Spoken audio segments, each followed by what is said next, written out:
So welcome back for those of you who were already here in the past 2 days, and welcome for those who just joined, also people from online. My name is Daniele Malerba. I'm a senior researcher here at IDOS, and I had the honor to moderate this panel. For those of you who were not here, this is the last event of a 2-day conference that was about development beyond growth. And just to be sure that we are all on the same page, what basically we discussed in these 2 days was about post-growth and what's the feasibility and what are the barriers for a post-growth economy. And we discussed post-growth in terms of course, not focusing on economic growth as an ultimate policy goal. And we also discussed a bit about degrowth in terms of a more pronounced post-growth proposal. And the reason for this is that, as I put in the last slide, both post-growth and degrowth are becoming quite popular both in research and also in practice. You can see here recent research on degrowth that really exponentially increased in the last years. And this also led to a lot of recent systematic reviews, which 2 of them will be presented very shortly, that will help us really understand what we know and what we don't know about post-growth and degrowth, and how and which is the way forward if we really are looking for alternative economic models.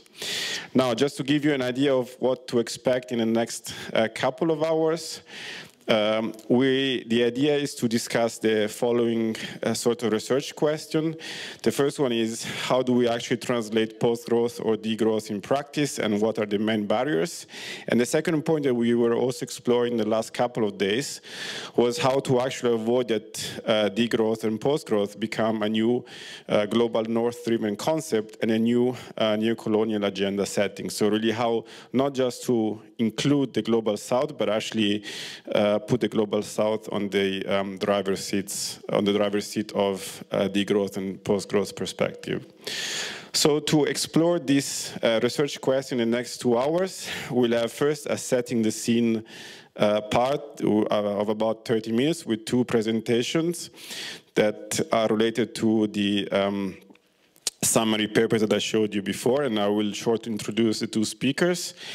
We'll then have a panel which will explore what development beyond growth means in practice and how it can be actually put in practice by businesses and international development cooperation, with 3 speakers. And then we will have an open Q&A where hopefully we'll have a very interesting and rich discussion. As you can see, the agenda is quite full, so I will try to keep time better than Deutsche Bahn, so we can be able to discuss everything. So without further ado, I will then start with the first part of setting the scene, and I would like to invite Max Polewsky here. So Max is an associate at PwC. He also was a research associate for pluralist economics at Alanus University, and he's also worked in the past in development cooperation and also with GIZ. And especially today is interesting because he will also present part of one of the papers that I've shown you before about degrowth versus green growth, and a review and an interdisciplinary research agenda. So, Max, I invite you. And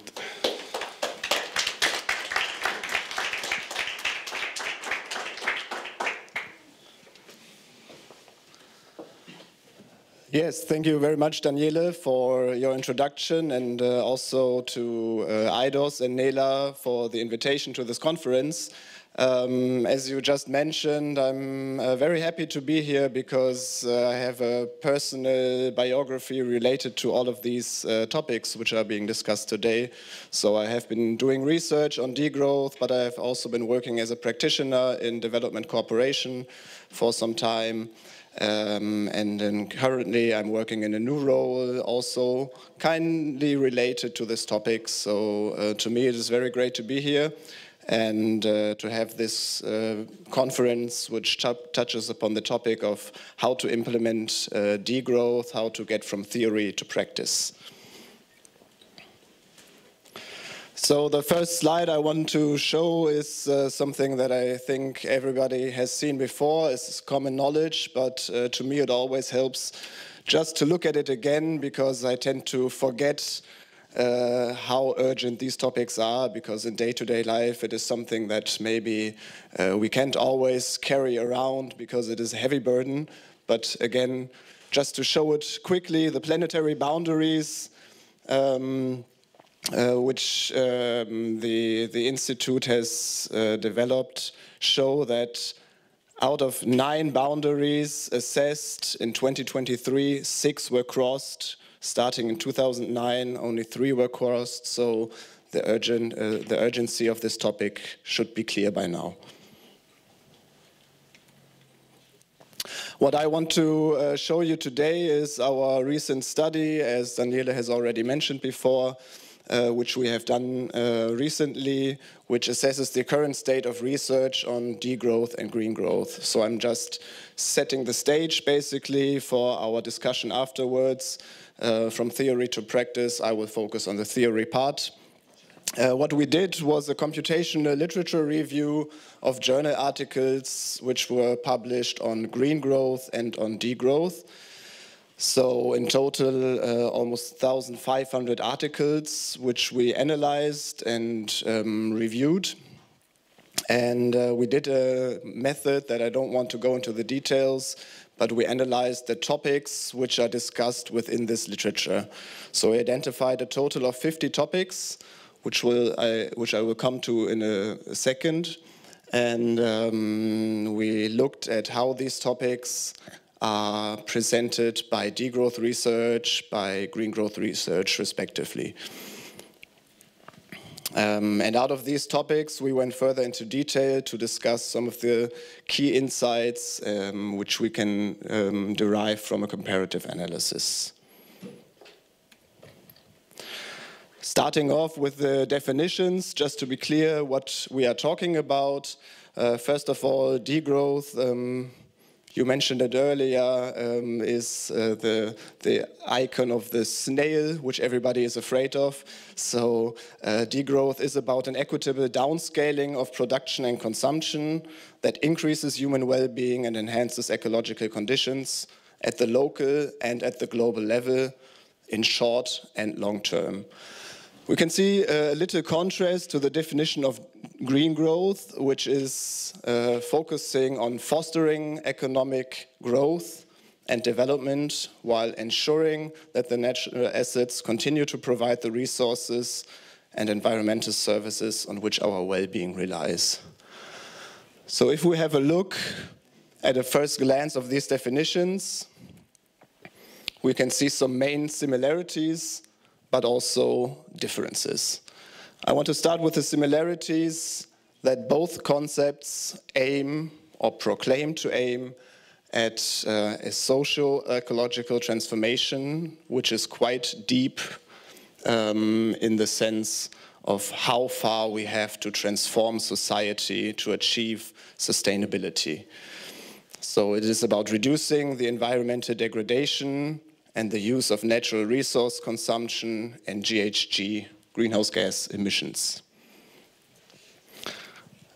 Talking about the conflicts, on the other hand, the main topic of conflict or debate between these two concepts is the question of the compatibility of environmental protection and economic growth.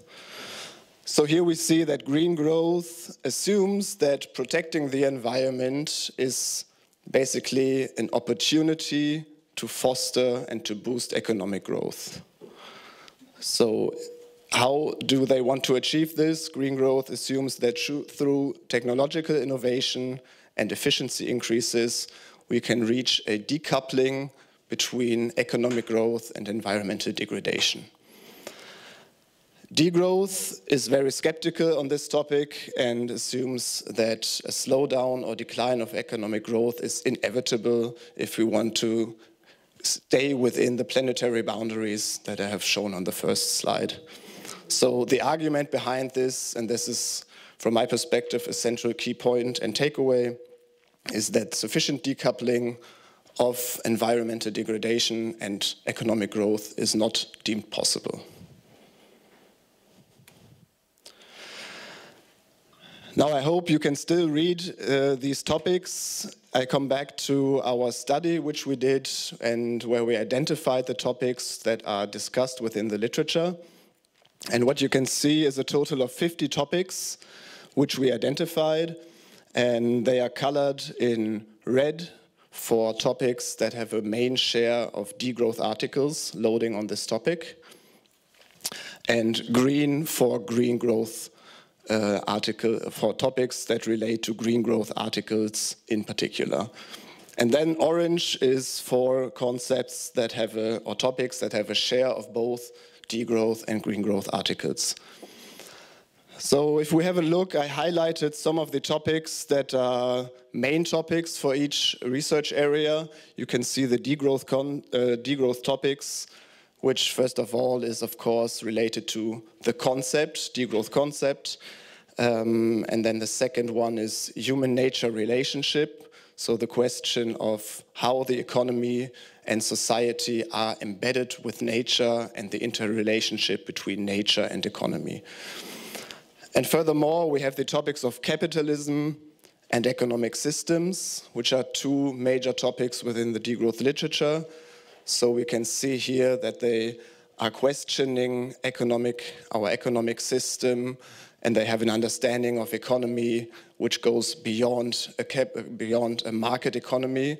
So we discuss capitalism as a form of societal and political system as well. On the other hand, we see the major green growth topics, which are highlighted in bold here. And we can see that besides the topic of green economy and green growth concept all the way down on the right, we have other topics mainly related to policy. And this is my first insight, which I want to share with you. I brought 3 key insights from our study. And key insight 1 is, I'm sorry, I confused, so I will talk about the policy topic later. I will start with the theoretical foundation, where we can see a total of 8 topics which are related to theoretical and conceptual foundation. And out of these 8 topics, 6 topics are degrowth topics or are dominated by degrowth research. So you can see again the ones which I mentioned earlier: economic systems, capitalism, prosperity and well-being, and GDP growth and decoupling. So what can we conclude from this? What we have seen is that degrowth research is highly theory-driven and has focused a lot on the development of a concept. And it is focused, is built on sound theoretical and conceptual foundations. Which theoretical conceptions are we talking about? It is based on the paradigm of ecological economics, meaning what I said earlier on human-nature relationships. Ecological economics is a paradigm that believes that the economy is embedded into society, and society and economy are embedded into the ecosystem of the earth. So this interrelationship is a key theoretical concept discussed in degrowth research. And what we also have is the critical evaluation of empirical evidence on the decoupling of GDP growth and environmental protection or environmental degradation. And lastly, degrowth follows a strong sustainability approach, which means that the assumption that nature capital cannot be completely substituted through human-made capital. On the other hand, we have green growth. And from the literature which we reviewed, there are few topics related to theoretical foundations, which shows us that there is a lack of theoretical discussion going on in the green growth research community. Green growth is based on the neoclassical environmental economics, and there we have a fundamentally different understanding of our economy and how it is or is not embedded into society and the ecosystem.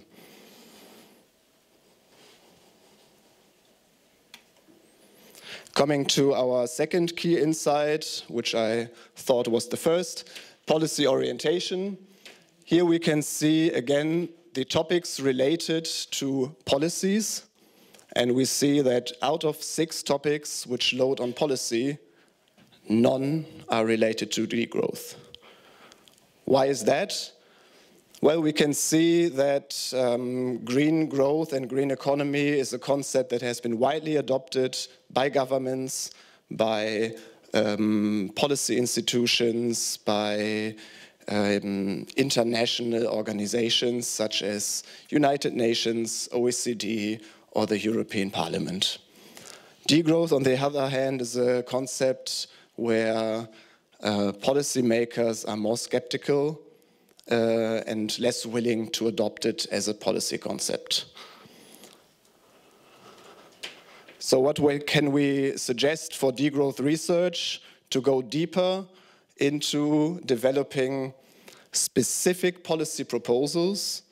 There is, of course, a huge amount of policy proposals within degrowth research, but if you have a deeper look, you will see that a lot of these policy proposals are not very specific, especially when concerning the cultural, political, geographical, and sectoral contexts.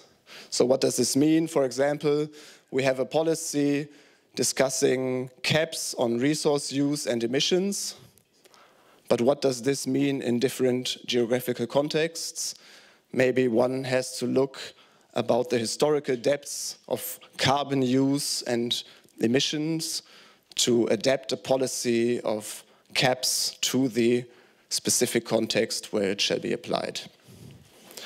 Furthermore, we can say that degrowth can benefit from a policy scenario modeling and provide policy proposals which are evidence-based. Yes. And I will keep it short because my time is running out. Our third insight, and that is building the bridge for tonight's panel, is about practical implementation. We have found 12 topics out of the 50 which relate to practical implementation, and we can see that a majority of these topics are green growth dominated in the literature. So just to take some examples, which we will also discuss tonight, business models, how can sustainable business function from a degrowth perspective is one question. I'm not saying it has not been addressed by degrowth research, but green growth research has been much more active in this sense. And we can take different topics out of this list where we can say that degrowth research needs to go deeper into analyzing and investigating how the concept can be put into practice. So I want to keep it short and stay with this main message. Degrowth needs to go from theory to practice. Thank you very much.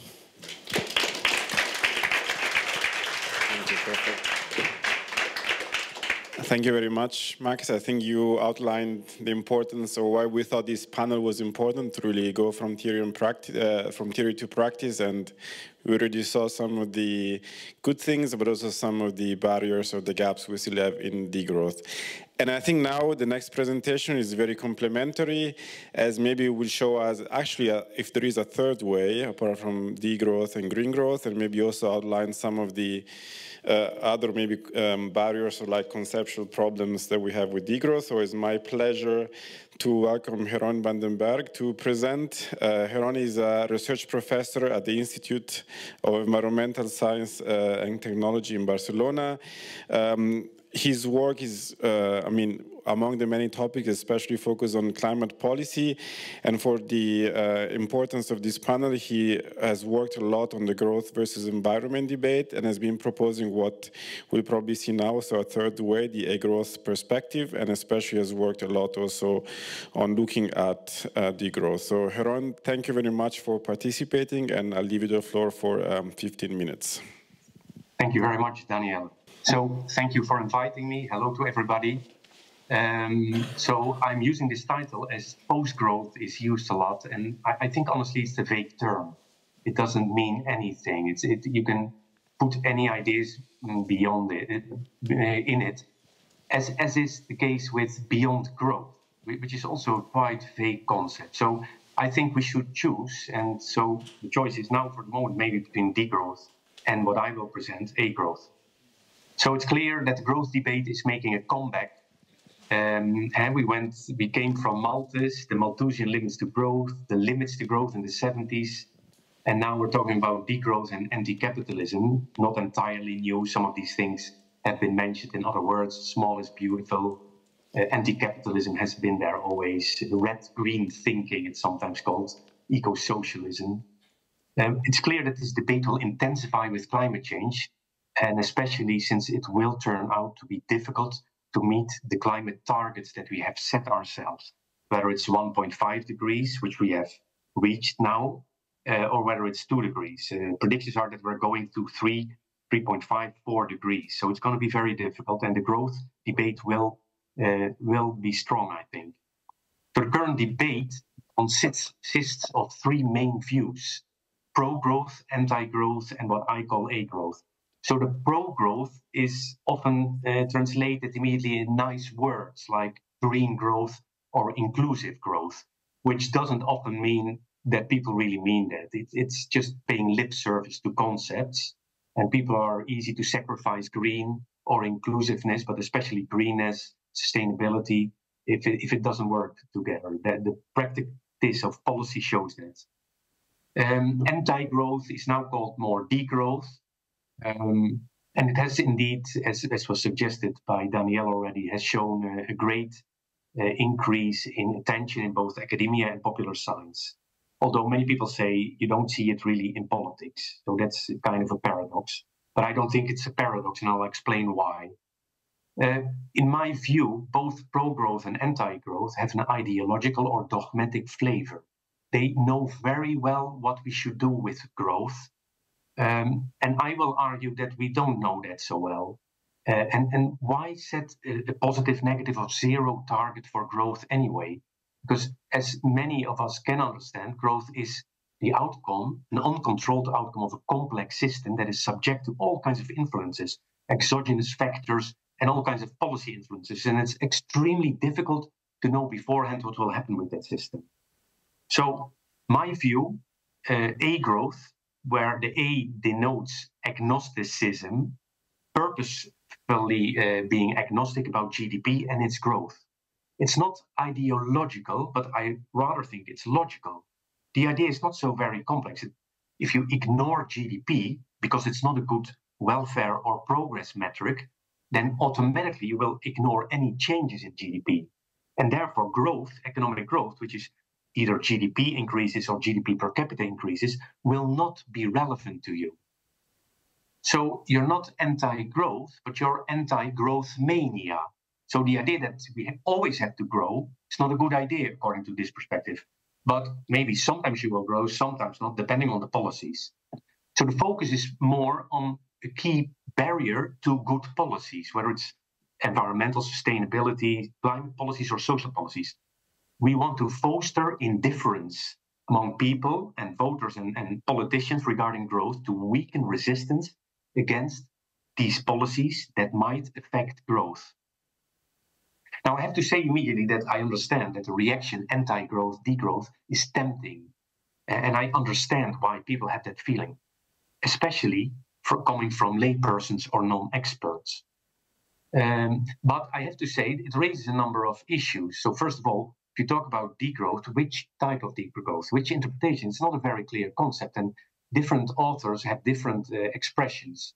You can, of course, present a definition as Marx did, but you can find many different definitions in the literature, as our survey, which I talk about in a moment, showed.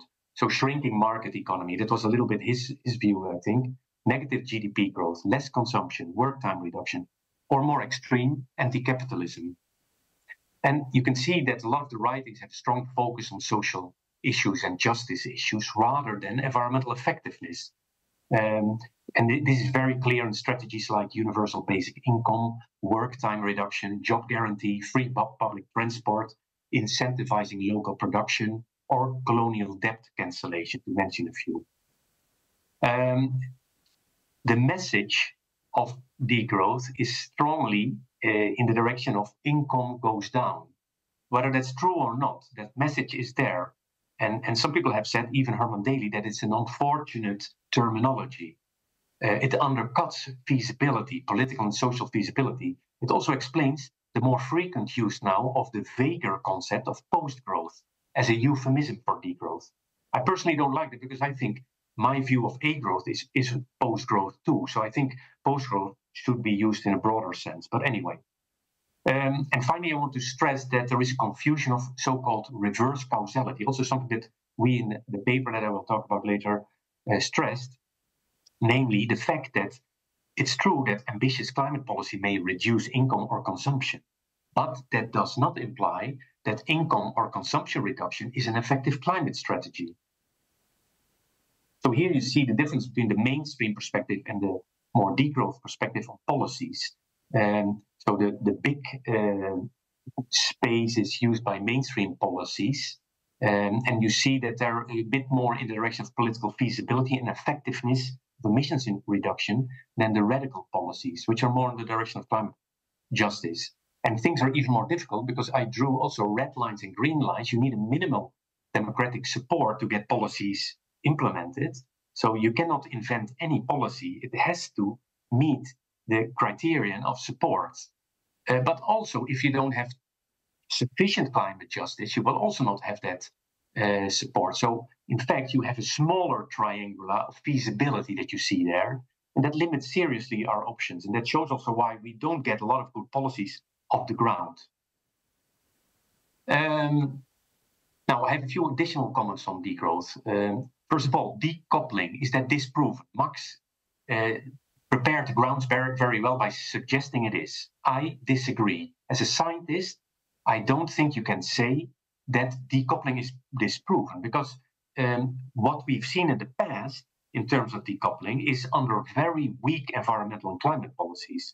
And the future that we want will be a future with very strong policies. Whether we make it is another thing, but if we would implement very strong climate and environmental policies, who knows what will happen? So I don't think the past can say what will happen in the future. And I think the statement that decoupling is impossible is too strong.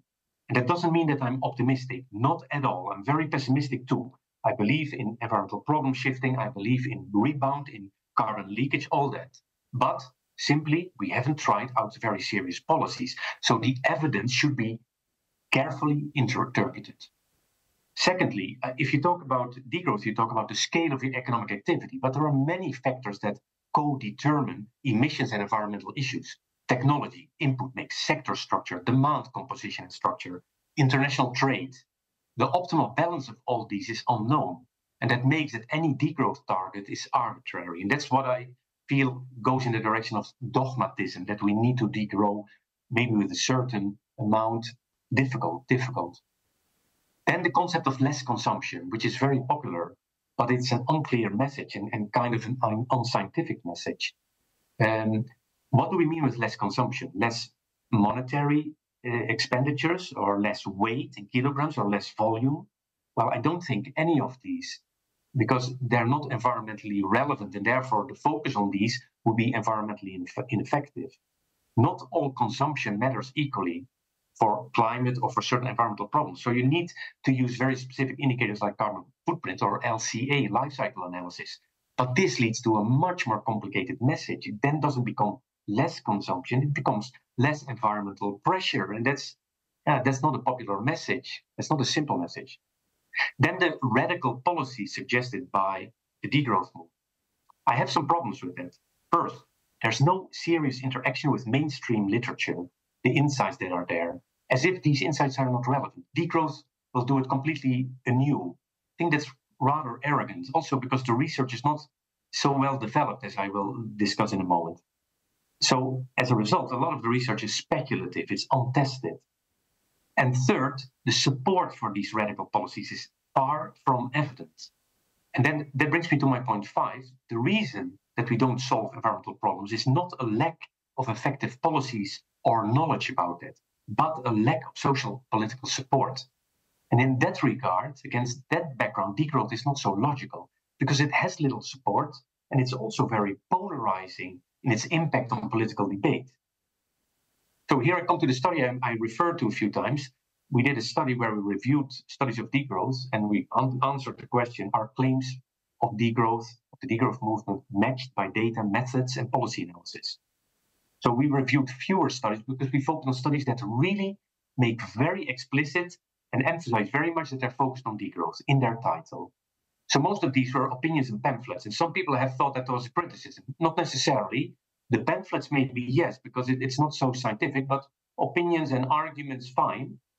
Of course, there were few modeling studies, relatively more qualitative and quantitative analysis, but not too many. But what is more important is how we judged these studies. I went through all of these studies with my colleague, and we found that they generally have small samples, biased samples, use non-representative cases like small islands or regions with low density population. Few studies with a system-wide scope. Instead, very many local cases without clear implications for the macro country level. That's what we want to reach. That's what we want to change, of course. Also, very few real policy analysis of these radical policies, almost no analysis. If there was policy discussion, it was usually an afterthought at the end of the paper without a clear connection to the analysis. And that leads to very ad hoc and subjective policy advice. And few studies on public policy support, and the ones that had it and which were most reliable, these concluded that degrowth strategies and policies are psychologically hard to accept for people. So the conclusion of this is that the literature on degrowth cannot inform the design of effective environmental and climate policy, really. And I have a concern also that this lack of systemic perspective and economy-wide scope means that degrowth policies don't understand very well what are policies that are effective at the systems level, because they focus too much on direct emissions and less on global emissions. And as a result of that, you run also the risk of serious rebound, including rebound due to economic growth. And that's quite ironic, I have to say, because many degrowth writings mention rebound, they recognize the relevance of it, but they don't assess it, and they don't design policy for it. Degrowth also ignores carbon pricing, and that's a bit cynical also, because carbon pricing is, according to many theoretical and empirical studies, a key instrument to control free riding on the climate and to control these indirect emissions. And of course, it's even further harder for degrowth proponents to accept that carbon markets are better than taxation, because there is an ideological resistance against markets. If markets create problems, they cannot be the solution. That's of course not true. As Einstein said, the problem and the solution don't need to have the same conceptualization, and they can have the same conceptualization equally. There is no rules there. But I'm not going to go in all the details, but carbon markets is something that I must say that originally, 15 years ago, I was maybe more in favor of carbon taxation. Then 10 years ago, perhaps I was more neutral. And now I'm definitely strongly in favor of carbon markets, just looking at the evidence and the experience with it. For instance, the last point, during the high prices after the invasion of Russia in Ukraine, after the high energy prices, many governments in Europe cancelled or lowered energy taxes and environmental taxes. The only thing that remained in place without any adaptation was the European EU ETS, the emissions trading system, the carbon market of the European Union. And that promises a lot. If you look at the left graph to the bottom, you'll see that to the right, the purple parts, those are the ETS prices around the world, and they have generally the highest prices. So, and there are more issues here. I think we should focus more on carbon markets as a solution, but for degrowth proponents, that's, I think, extremely difficult. I would appreciate it if they could talk more about it. And then finally, I want to say a few words about my own proposal for A growth. So this perspective is critical of both green growth and degrowth. It says you don't need to choose. the evidence is inconclusive. So it's a real scientific approach. There is too much uncertainty. You don't have to choose. There is a third approach, as many people haven't realized. You don't have to be unconditionally pro-anti-growth. You can be agnostic, neutral, indifferent about growth. And this is very logical because it's consistent with the GDP not being a social welfare indicator. And it's simply logical then to ignore the changes in GDP. Here you see 4 reasons why GDP is not a welfare or a progress indicator. It's not good bookkeeping.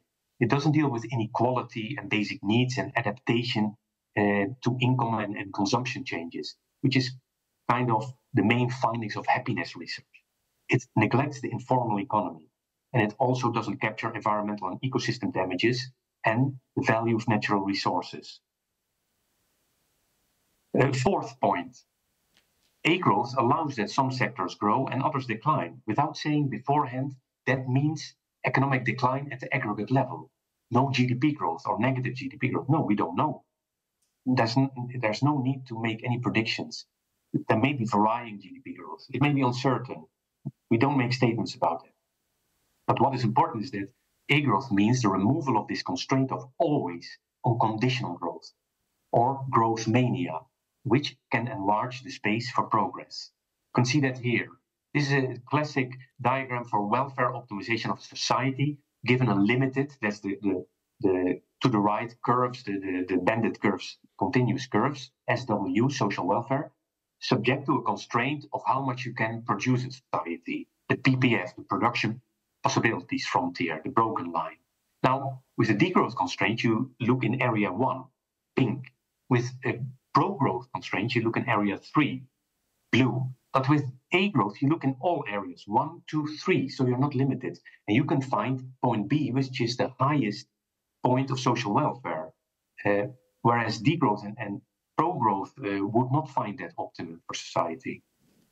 And finally, this means this can facilitate political support for ambitious environmental and social policies. We no longer have to do the growth test.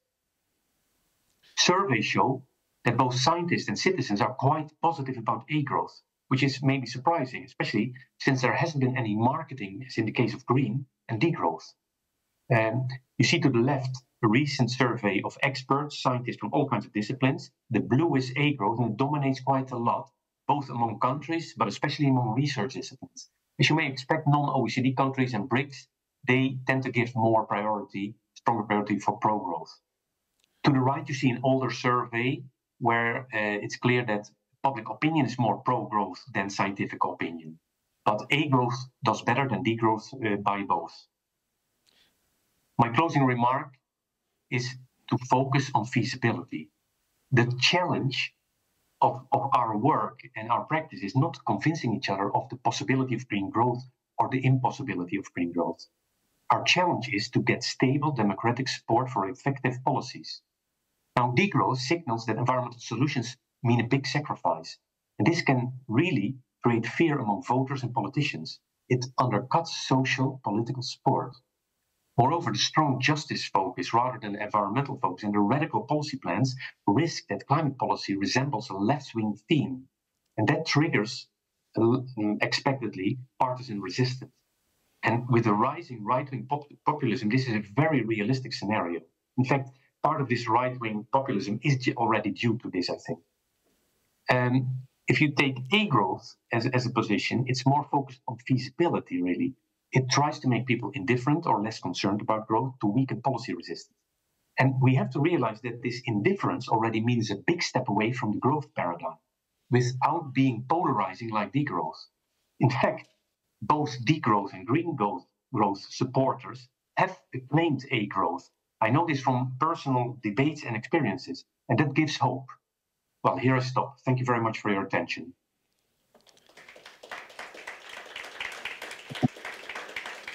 Thank you very much, Jeroen. I think you gave a very complimentary also presentation compared to the previous one, and I'm sure there will be a lot of nice discussion points that we can have later on in the Q&A. So I ask everybody to keep questions for both Max and Jeroen for the open Q&A that we will have as the third part of the panel. So Now, second part of the panel, so I would ask, please, Melanie and Annette to come to the panel, and I will introduce them, and also Chris, which should be online. Chris, if you turn your camera on, we could all see you.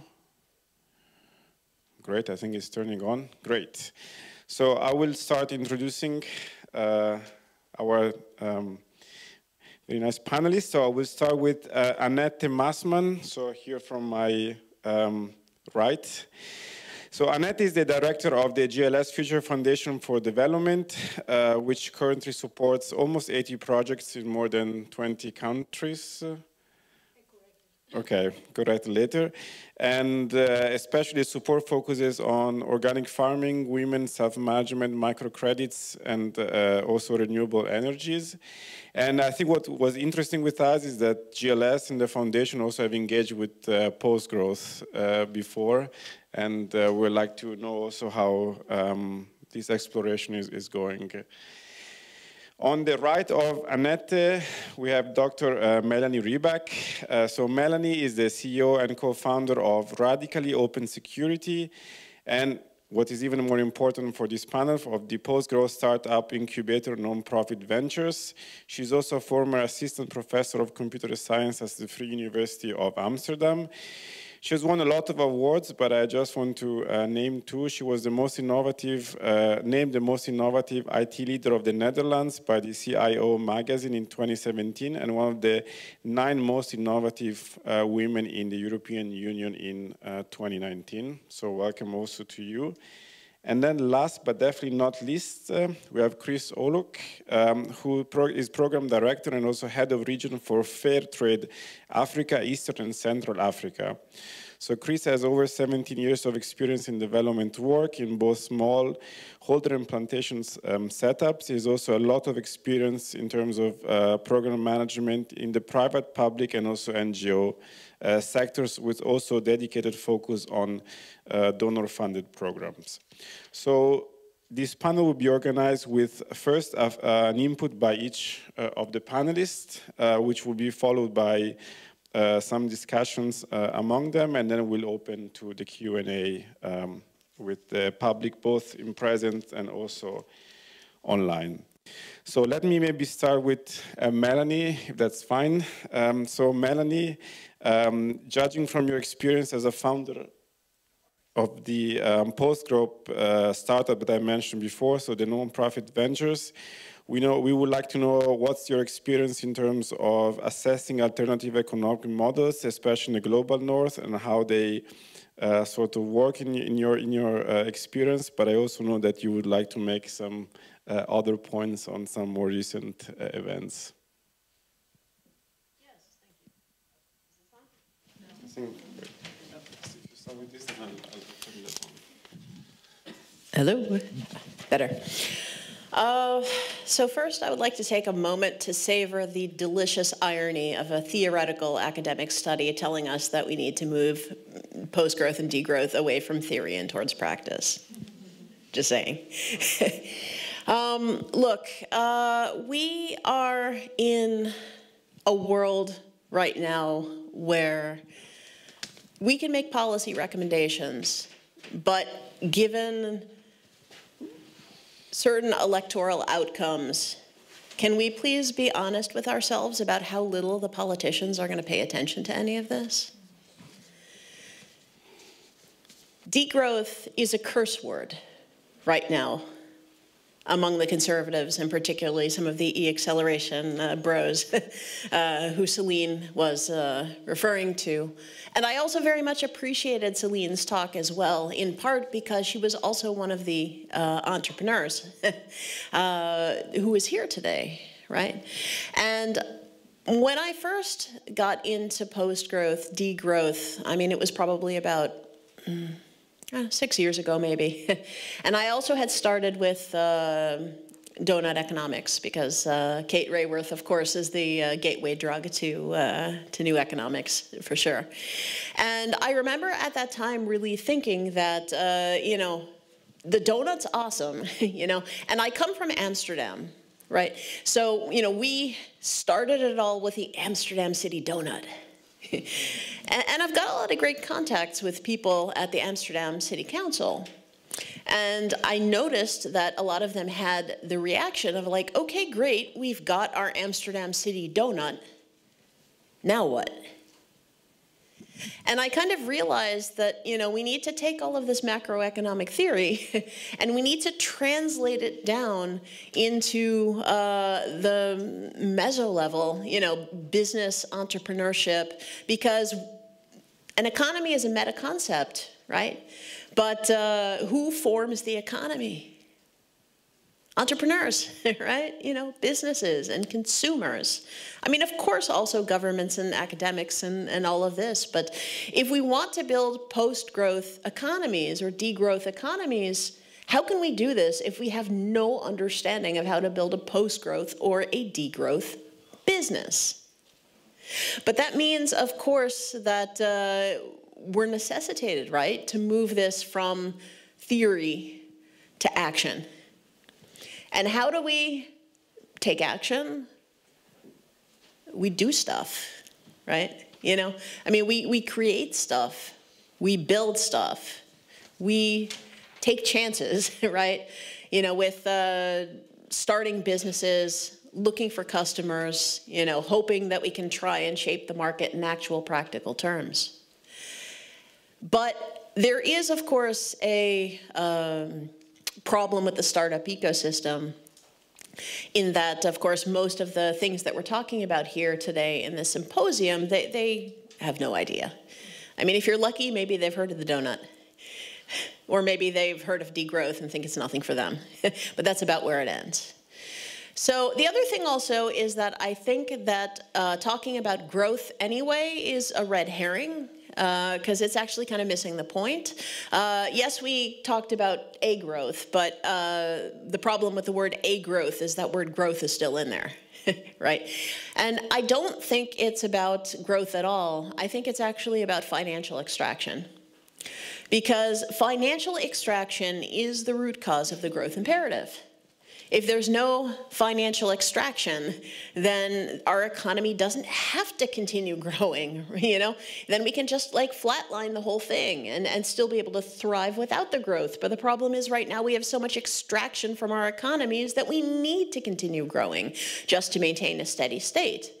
So if academics want to, you know, do entrepreneurs a favor, I would switch the narrative completely away from growth and instead start looking at the topic of financial extraction. Because the real question then is, how do you build a financial extraction-free economy? Right? And then we start getting into things we might be able to have a handle on. Because if you then want to build a financial extraction-free economy, then translating that down, we start asking the question of how do we build a financial extraction-free company?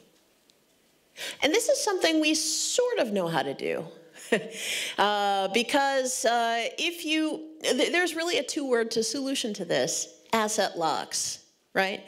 So you can set up your companies in such a way that you can make your company foundation owned, and then you can add golden shares, basically, you know, to prevent financial extraction from your company. You can prevent your company from issuing equity. You can prevent your company from getting sold and having mergers and acquisitions. You can prevent your company from dividending cash out or from performing stock buybacks. I mean, this is just contract law. This is something we can do, right? You know, you can even put compensation caps in these golden shares if you want to. Again, it's just contract law, so you can put whatever you want in there. And then it's just like a Ulysses Pact. I mean, basically, you know, you've separated now the extractive profit motive from the business. I mean, basically, the entrepreneur has bound themselves, you know, like Ulysses to the mast of their ship so they can sail through the strait with the sirens of profit motive singing at them. But they can't sell the company because, darn it, we've tied ourselves up.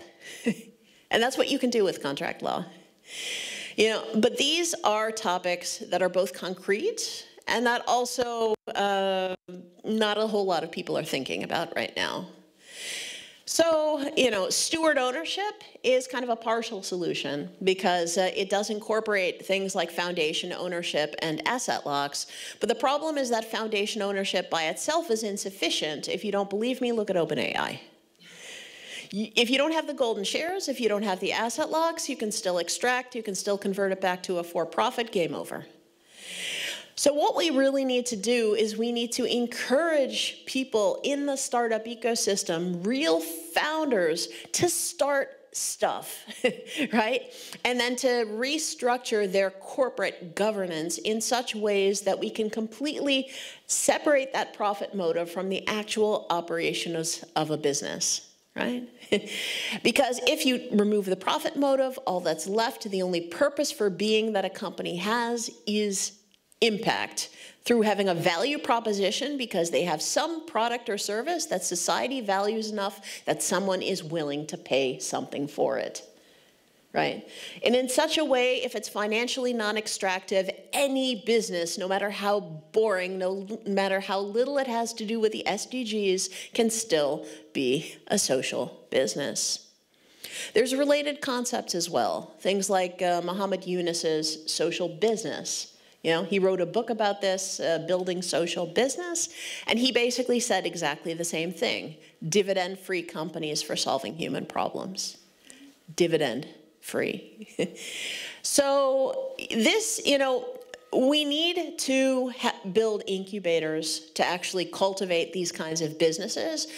The skeptics, who are just saying post-growth, degrowth, nice theory, as soon as you say, I have a cybersecurity company with 50 people, millions in revenue, we've pen tested things for the European Commission, Google, the Dutch energy grid, banks, insurance companies, telcos, hosting providers, and a third of our customers are not-for-profits for whom we work at cost price on a zero margin basis. The skeptics shut up. Because I am paying people wages, I have books that I can open and that can be analyzed, and they can't argue with that. So, I think that there's a number of really concrete things that we can focus on. If you really feel the need to lobby politicians, I think probably one of our better chances is maybe lobbying for something like a steward ownership entity forum. And I'm saying that our chances are better because here in Germany, the Purpose Foundation actually already managed to get it in the coalition accord of Olaf Scholz. Similarly, about a year ago in the Netherlands, we also managed to do exactly the same thing in the Netherlands, getting it through a not-so-friendly group of politicians. And I'll tell you a secret. We need to, this is going to sound super distasteful, right? But we kind of need to make friends with people on the right. Because, newsflash, we've lost most of our political mandate. The dumpster fire from yesterday should have made this abundantly clear to everybody. So we are going into a time where we have to hold our noses and actually start befriending conservatives.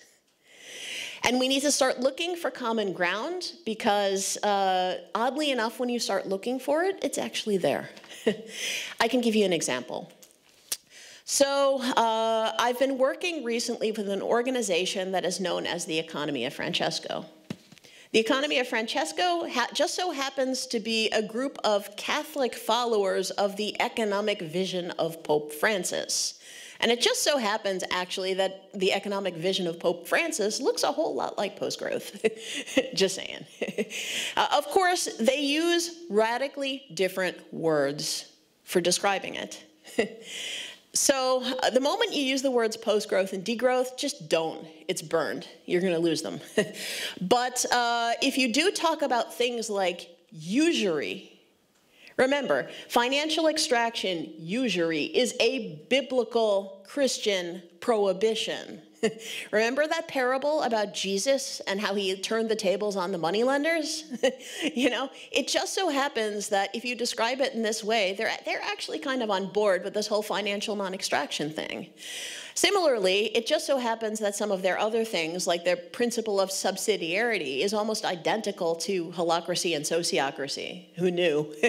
And if you actually analyze things, you can find out that there's actually some things over there that are also over here, that if you present it in that way with a little bit different wording, they're actually kind of okay with it. And it's not just Christianity, Islam as well. I'm not sure if you're familiar with the concept of Islamic banking and Sharia finance. Also incredibly beautiful, you know, in the concept, in that they're also trying to take the financial extraction, they call it riba, and they're also trying to remove it from finance because it's similarly a prohibited sin, you know, in Islam as well. So the point here is that we can find partnerships. In the Netherlands, part of the way that we got this steward ownership entity form thing through is because we, just like the Germans, created a petition. One of our center-left politicians picked it up, and then one of the center-right politicians co-sponsored it. And this was basically in our House of Representatives in the Netherlands. A month passed, and it went up for vote, and it passed. And the reason why it passed was because if you look at who voted for it, it got the straight progressive vote, no shocker there, but it also got the straight Christian vote. It also even got the farmers. Remember those farmers that were driving their tractors to The Hague because of nitrogen? They voted for it too. Who it didn't get was our neoliberal business party, yeah, and basically our two anti-Muslim fascist parties, basically, extreme right. They didn't vote for it. But in a day and age like today, to get that kind of consensus on anything is pretty freaking amazing. So this is, I think, part of the reason why, you know, and look, I love Timothy Parikh, and I've shared stages with him, right? And one time I was at Change Now in a panel with him and Aaron Sahan. It was a big party. And, but the point was, he got up, you know, and basically said, you know, his very first words of the talk were, "We must urgently dismantle capitalism." I mean, of course, you know, a whole bunch of people applauded. Probably a few people from Extinction Rebellion, like girls probably passed out, you know, because Timothy Parikh, right? But the point is, at that moment, he also lost a whole bunch of people in finance. So I know that we need all different kinds of people with all different kinds of approaches and all different kinds of messages. But I think the problem here is we need to understand that when we get really radical with things, you know, to the point where we're basically just doing it to sort of kick at the tires, for everyone that we put off, we very well might have lost them. And I think this is also sort of one of these things with, you know, coming back to the shit show, you know, that yesterday basically just got started. I mean, the reason why we are in the place that we're in right now, I believe, is just because we have gotten sometimes so extreme, you know, in the way, in the language that we're using, that I think a lot of those people on the center left who might have been allies, that we alienate them. And if we push people away from the center left, where did they go? Right? And I think this has cost us actually some of the recent elections. I'm aware that some of what I'm saying is confronting, you know, and it's also definitely a very different tone than the rest of the event. But what I am trying to say, though, is I believe that if we can take a pragmatic approach where we make our tent a little bit bigger, I think that there can be some victories that we can get there, too. And then reflecting back on this seminar, this event, how many political conservatives are here in the room? None. Right. You know, we're lucky if we've even got some centrists here. And then we wonder, why is it that our research is not resonating? So I know that this assertion will make you feel uncomfortable, but perhaps we need to sometimes put ourselves in the same room with people who might disagree with us. And trust me, sometimes it's distasteful. When I was with the Economia Francesco, I was teaching at a one-week summer school. I had to sit through their session on the Ode to the Heteronormative Nuclear Family, and trust me, I was rolling my eyes and sending messages back home on Signal to avoid saying anything. It's not always easy, you know, and it's not always nice. But if you avoid some of the topics which we can disagree on, which is things like abortion, GLBTQ, you will find that there are some points that we do agree with. And it's gotten us so far that right now the Economia Francesco is starting a financially non-extractive incubator based on the PGE model with a layer of Catholic social teaching over it. Because my hope with this actually is that when the politicians finally get to looking at this, the problem is right now post-growth and degrowth, it has been completely stamped woke. But the Catholic Church, for the most part, you know, a few people might disagree because of Pope Francis, but the Catholic Church is not woke, right? And I can talk with, you know, the European Greens and Euro S&P, you know, the socialist and progressive parties. I've got the ear of a lot of those people, right? But I don't have the ear of the EPP.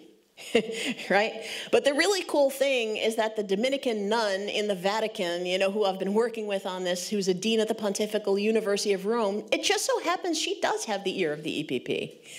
And if we can basically, and this is going to be painful, but if we can actually let them own some of this, then it will look less woke, and we might actually then get the political agreement that we need to actually make some of this stuff happen. But it requires letting go of our egos a little bit. It might even require letting go of our identity politics a little bit. And this is a very tough lesson to learn, and it's not a popular message here. But I do think, though, that if we want to be pragmatic and really make things happen, I think we might need to expand our minds a little bit, also to include some of these things.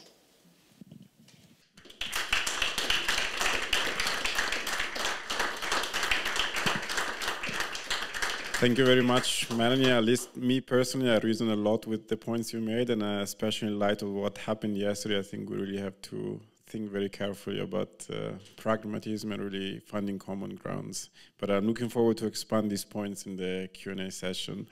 I would now move to Annette. Maybe I'll ask you a similar question about your thoughts, especially given your work with the foundation. And I don't know if you even have something to add to what just Melanie said. Feel free also to add your thoughts. Thank you so much. I'm representing today GLS. GLS means Society for Mutual Giving and Lending, and it is a group.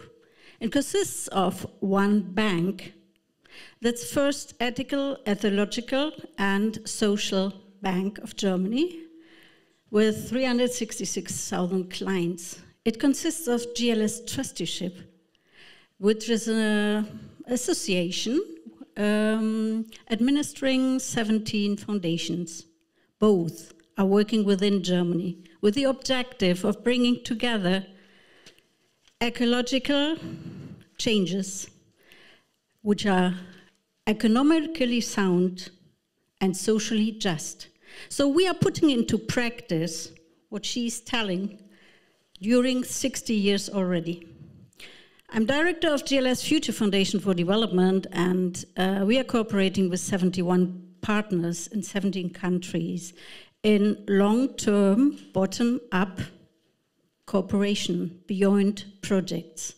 That means we are looking for finding people, social entrepreneurs, who serve their communities, who have an inner call for what they pretend to do with their community in a participatory way.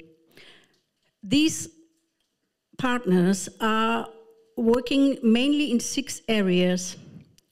That is organic farming or biodynamic farming or permaculture farming, any farming which is relying on cycles, then self-administered microcredit and small enterprises.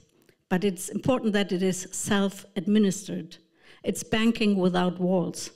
Then renewable energies, basic health care, and environmental and human rights. All together, education, education, education. In all the projects, all these different areas of work are coming together, resource-oriented, step by step. So, for example, we are working in integral slum development and rural areas. In the rural, usually it takes 3 to 4 years to get people food secure, food sovereign. After 3 to 4 years, where a lot of investments, a lot of trainings are made, the next step is doing some value addition. Value addition to access and construct and reconstruct local markets, but in a way that the people never ever depend on those markets, that their structure and their possibilities are very diverse. They have to have different sources of income to become more resilient, because all of these people are living in, as marginalized people, in critical situations and very much affected of climate change effects. So it's also always a policy on how to mitigate effects of climate change. And therefore, there's a need to invest in infrastructure, especially in water management, to go do agroforestry, and as I said, to have different income sources to rely on. And that's the way we work. We have partners, for example, in Kenya. They already, over the years, now have achieved that more than 2 million people are food secure, food sovereign, and have built up small local markets they rely on. And for me, it's always very important today, we already mentioned, any change must be driven by the people from the ground in the south, in the north. So what we do in Germany with GLS Bank and GLS Trusteeship, we are doing with our 71 partners in the different countries. And I think that's the way we have to support and to push further change.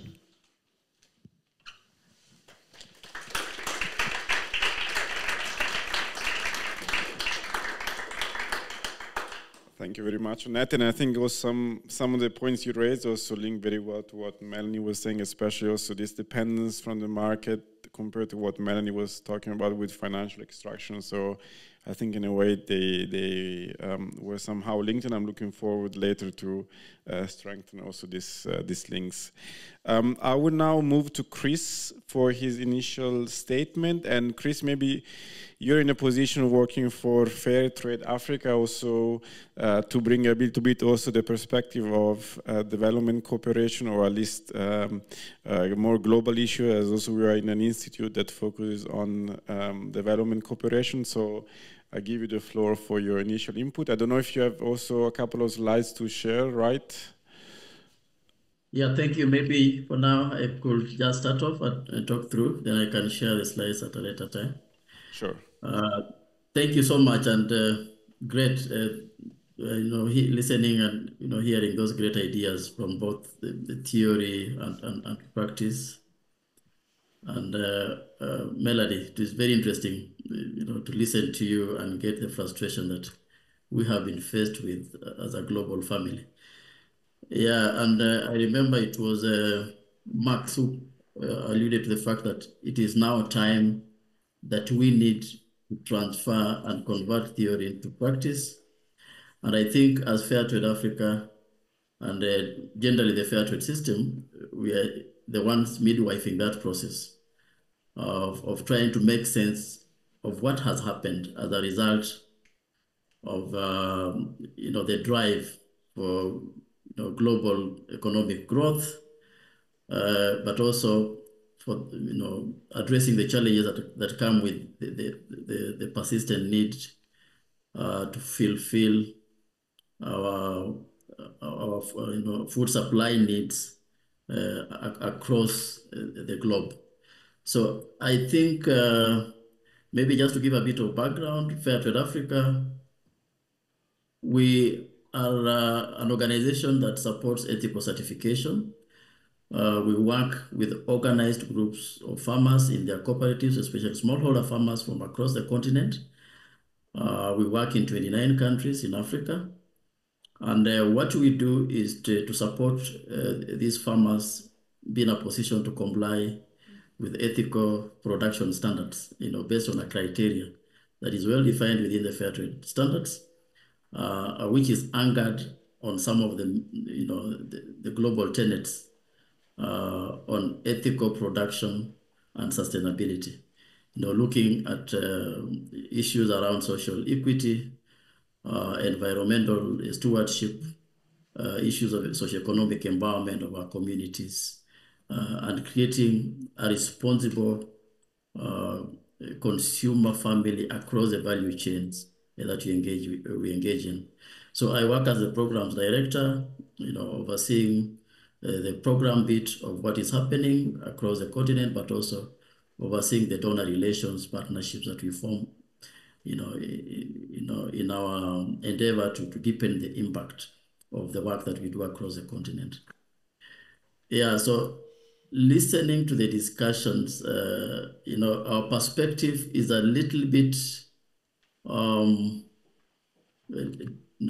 kind of creating, playing the middle ground in terms of midwifing the challenges that have come from this extractionist approach that globally has been pursued as the mode of development that we thought was good for humanity.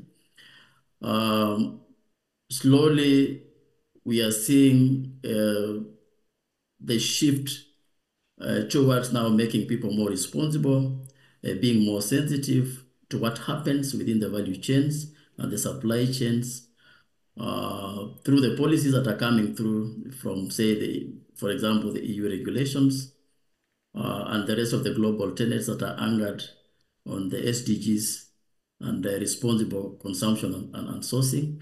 Yeah, so for us, what we are trying to do is to inject a sense of prioritizing the welfare of the communities, the welfare of the people, and sustainability in a way that we can create a planet that is more accommodative to all of us. This then definitely will be a great shift from the models that have pursued GDP growth as the only mode of development that was available for us, but now looking at a more inclusive, a more equitable and sustainable community that can accommodate all of us. And that is why Fairtrade, as we speak, would work with those very needy communities from across the continent, people who work from very challenging environments, have underprivileged positions, by building their capacities to be able to produce the fair trade products in a more responsible way, thereby minimizing the net impact on the environment, minimizing the net impact on the natural resources that are available, but offering whatever products they have at a premium return in a way that then can be able to sustain their livelihoods. Yeah, so I think greatly it is a discussion that is at the heart of what we do. If you look at it from the point of view of how we engage with our certified producers, we first of all focus very strongly on capacity development and empowerment to create the awareness, to create the capacity that is needed to be able to address some of the challenges like climate change, for example, to embrace good agricultural practices, to mitigate effects of excess use of chemicals, to encourage conservation of, say, water, and also encourage more cleaner production processes that then will reduce the net impact of their production and probably increase the net production from the smaller areas they already have, so that they don't pursue a model of expanding the production areas, which again will work against the spirit of sustainability. We have core areas that we have focused on in terms of enabling and reducing the net impact, say, on environment. Like, for example, ensuring that within the value chains, we have a fair process of negotiating fair prices and guaranteeing minimum prices for the products that are produced in the south for the north markets. In a way, then ensuring that the land area that is available for production, as it were, can still sustain the needs of the smallholder farmers without having to open up new growing areas, by getting higher returns from the areas they have, from the limited spaces and limited production areas that they have. We have also been working very closely with other organizations in terms of implementing some thematic interventions in the areas of inclusivity, like creating gender empowerment and gender equity, ensuring that we have models that are supportive and accommodative of diversity and inclusion of the youths within the value chains, and generally transferring the benefits to the local communities that host the production areas where we have certified farms. So this generally then is geared towards creating a supply chain that is more ethically driven, that each one and every person within the value chain have a sense of responsibility on the net impact they create on the farms in terms of, say, for example, depletion of natural resources, deforestation, opening up of bigger farmlands to be able to match up the production capacity for them to be able to make livelihoods. So generally, Fairtrade then advocates for responsible production across the value chain from production to consumption. So we all then encourage a sense of responsibility across the value chains. Fairtrade also comes with some guarantees like the Fairtrade premium that then, this is a voluntary additional payment that is made by a consumer to support the producers in the south to be able, to invest this in socioeconomic empowerment programs, but also be able to reinvest this back into their businesses, but also maybe be able to pursue other avenues like diversification, which then will reduce the dependence on the mainstream commodity products, and in a way then being able to mitigate effects, the net effect that we'll be having on the climate and also the stretch of the production areas. Yeah, so looking at it from that perspective, then we would say that through advocating for a higher sense of community engagement, collaboration, partnership, calling out for a collective action, having a holistic approach to managing the production and supply chains, in a way, eventually will address the challenges that we are discussing today that come with the degrowth and and the rest of the other models like greening of the economies and the rest of that. So generally then what we are saying is that at the end of the day, in a fair trade arrangement, we are sensitive and we are aware of the impact each one of us is likely to create on the environment and the general production ecosystem. And in a way, therefore, we are able to promote sustainable production practices that are anchored on global tenets of sustainability and development. So maybe I want to leave it at that, and I will be ready to take any questions. Yeah, thank you so much.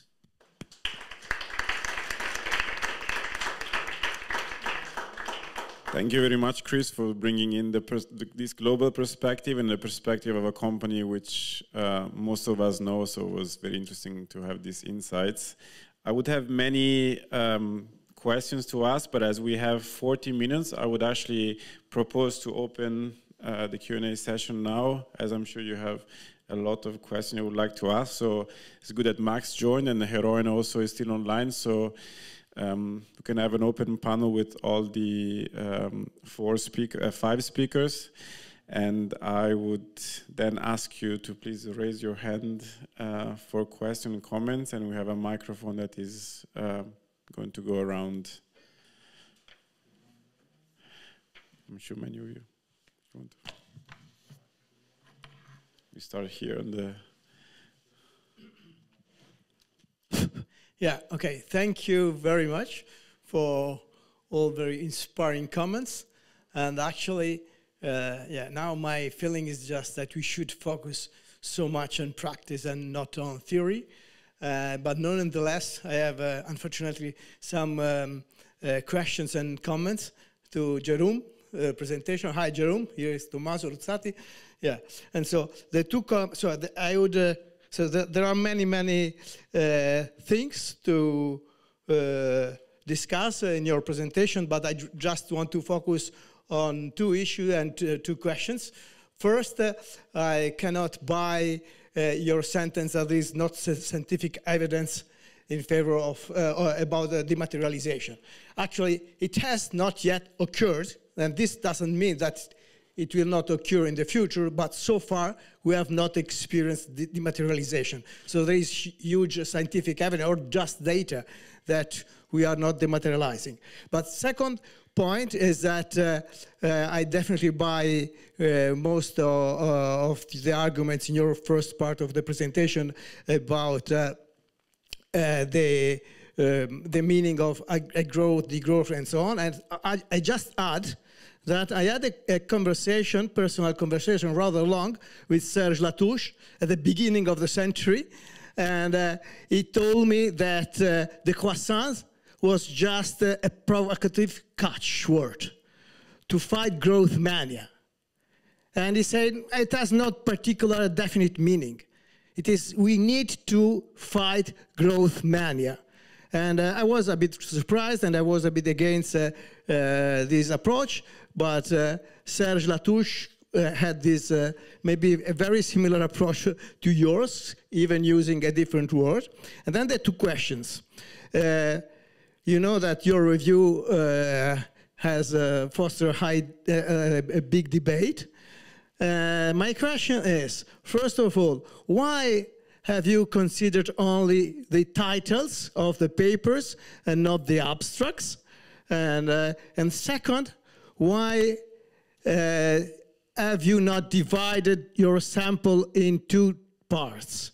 I mean, because I agree with many of your findings about the growth, but I think they refer mostly to the first years of the growth publications, because the growth publication have changed a lot during the past years, for instance, in the use of econometrics.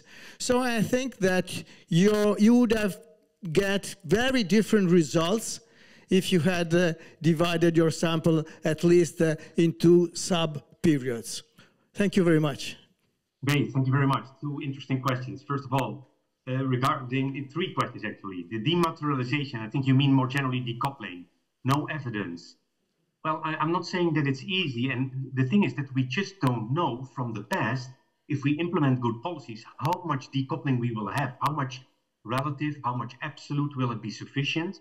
I'm not going to put my hands in the fire for that it's not true or that it's true, that we can decouple sufficiently. That's not my point. I just say that there is no evidence because we haven't tried out very serious policies, and we can only look at the past when there were not these policies, and of course then you have to expect little decoupling. So that's my only point. Regarding the terminology, yeah, I can see that degrowth is successful in attracting attention, but it's also successful in being ignored by many people. Many influential people will never use the word degrowth or laugh about it. I write about it, I intervene, because I think it's important to have this debate, but many of my colleagues ask me, why do you even waste time on it? You know? And if I talk about A growth, I don't get that reaction. I've gotten the reaction from many economists already that said, I always thought I was pro-growth or green growth, but I think I'm A growth now that you present it like this. And that gives me hope. So I think it's nice to create a stir and to create polarization, but I think I agree also a little bit with the first panel member that we need to bridge to others who think differently, try to use language that moderates rather than polarizes and finds similarities. And I think A growth honestly does that. I think she didn't give it enough credit, because I honestly feel that that many things that she said are completely in line with my way of thinking of A. Regarding your third point, do recent studies do it better? Well, interestingly, I looked already at a lot of recent studies because many people sent them to me.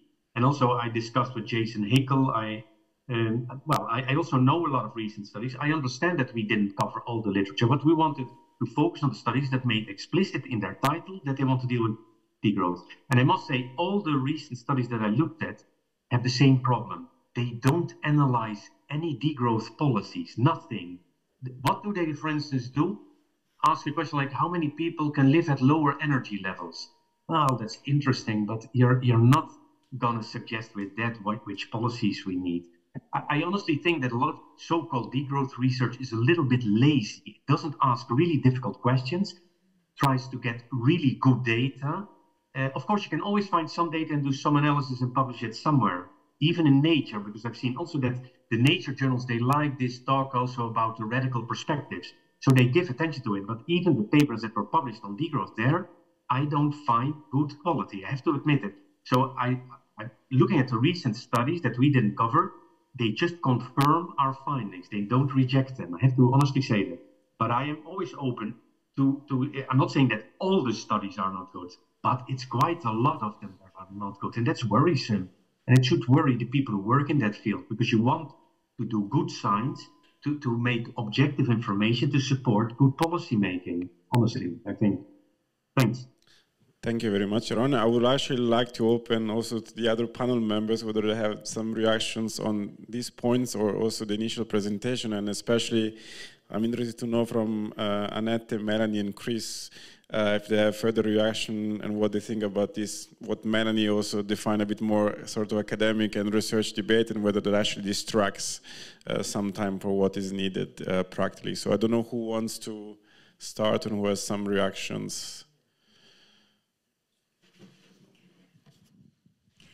Well, there's a lot of theoretical debate, and it's also helping to some extent to get the things in place and to organize your thinking. That's very true. But I think in this crucial situation, what we need are visions about how a dignified ethical, ecological, and social life could look like. And it's much easier for our partners in the Global South because they come from a marginalized setup, and they come from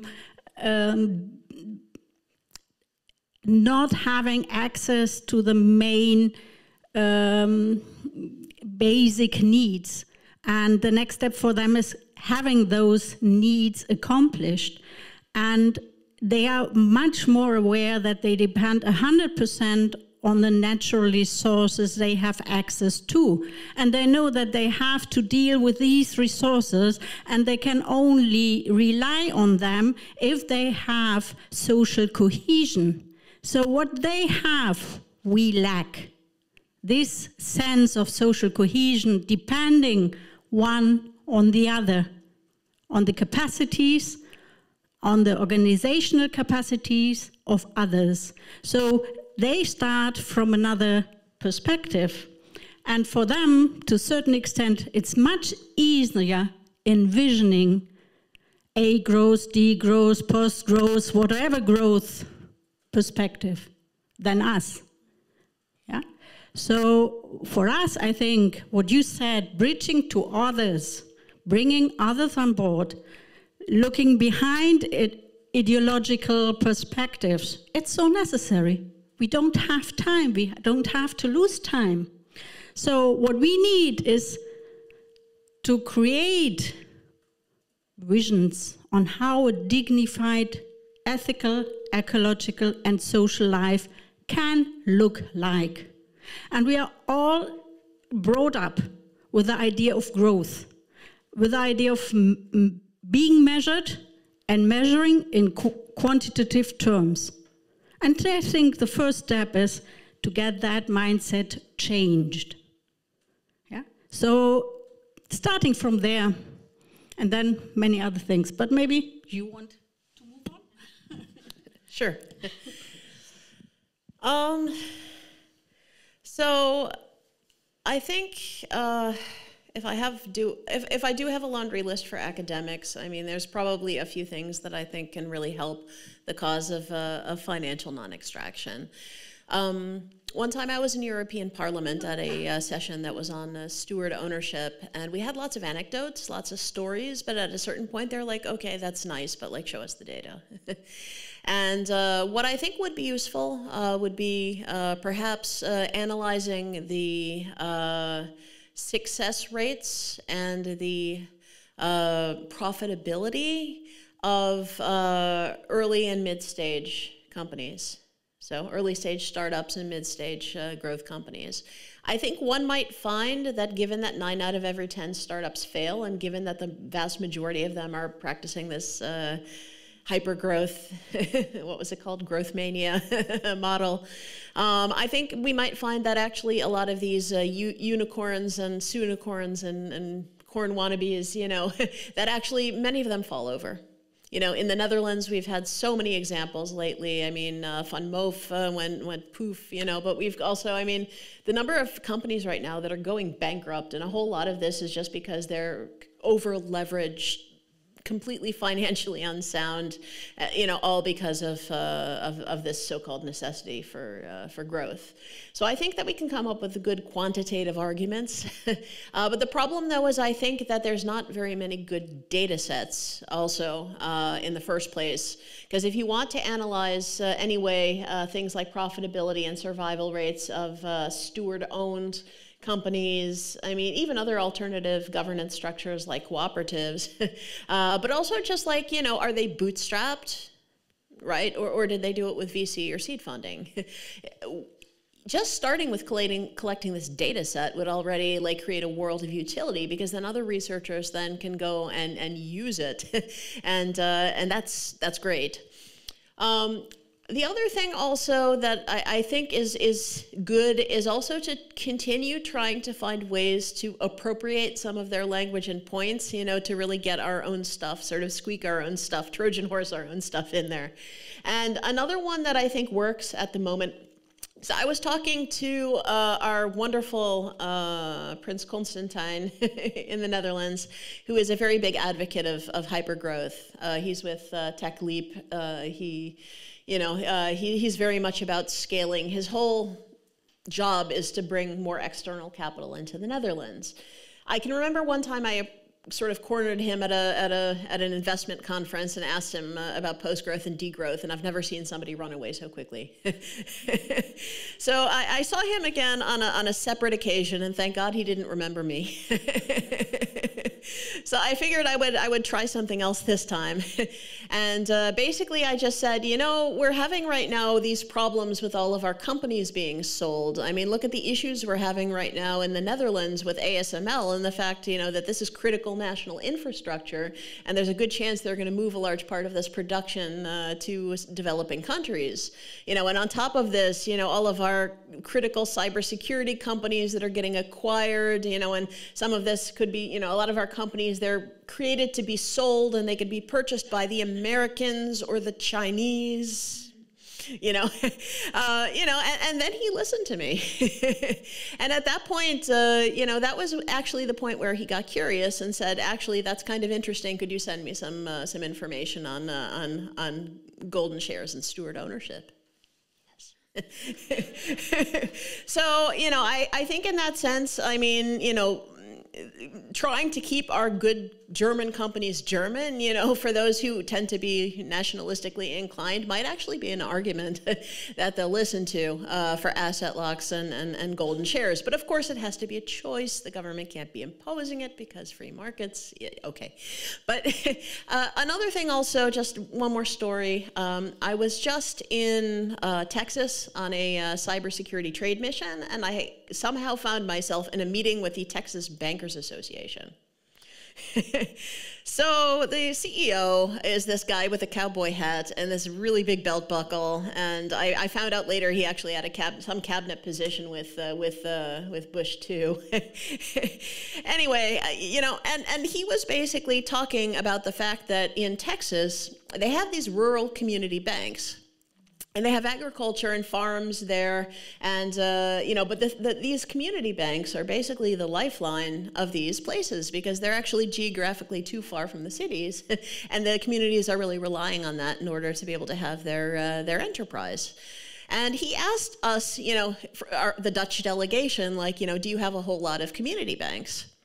And one of our Dutch delegations pointed out, well, what about the Raiffeisenbank, you know, because this is this great thing, you know, in Germany. But then I explained, well, hold on a minute, the Raiffeisenbank, you know, in the Netherlands, it got a bit weird because we had a bunch of mergers and acquisitions, and eventually it turned into the Rabobank, which is one of the three conglomerates, you know, our three largest banks in the Netherlands, and basically everything else that's smaller is basically struggling to make its way up. And I told him, you know, point blank, that the biggest threat to your community banks is mergers and acquisitions.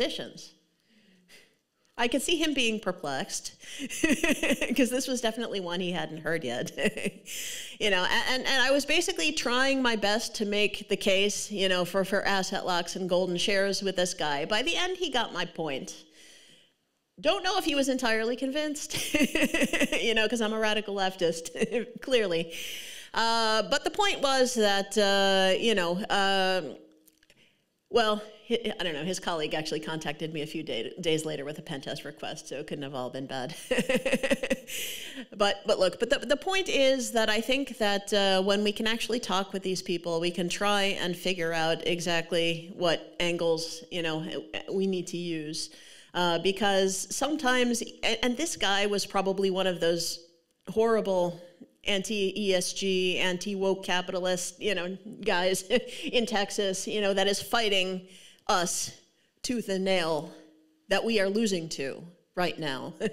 So in that sense, I mean, it's weird stuff. It's really weird stuff. It's hairy stuff. You know, sometimes I feel like I'm a double agent. And Lord knows what's going to happen if they figure me out. They've got guns. But no, but look, but really, you know, I mean, I think in that sense, it's actually kind of fun, you know, and I told these stories too, last story this time, I promise.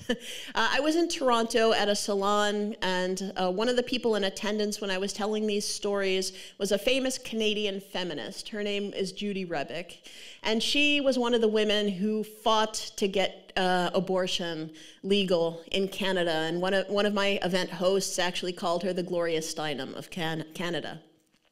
She approached me after the presentation, and then she looked at me and she said, you know, Melanie, that is the most radical thing I've heard in years.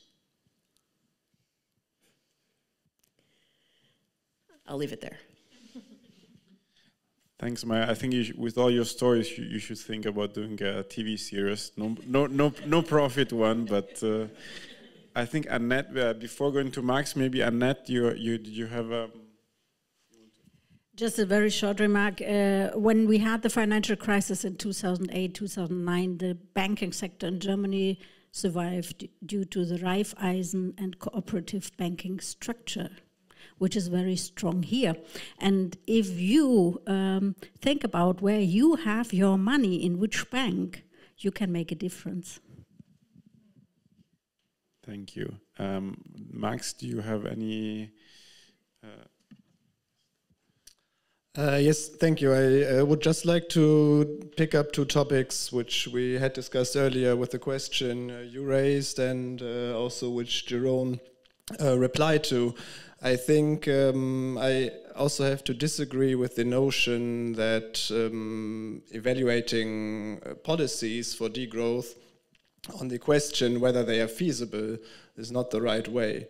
Of course, I'm totally with you. We have to seek alliances. We have to seek a language that is not based on identity politics. But we also have to look at the scientific facts, showing us, guiding us, which policies we need. So if we just look at the feasibility of a policy, we won't reach the goals that are necessary to transform society in the way which is necessary.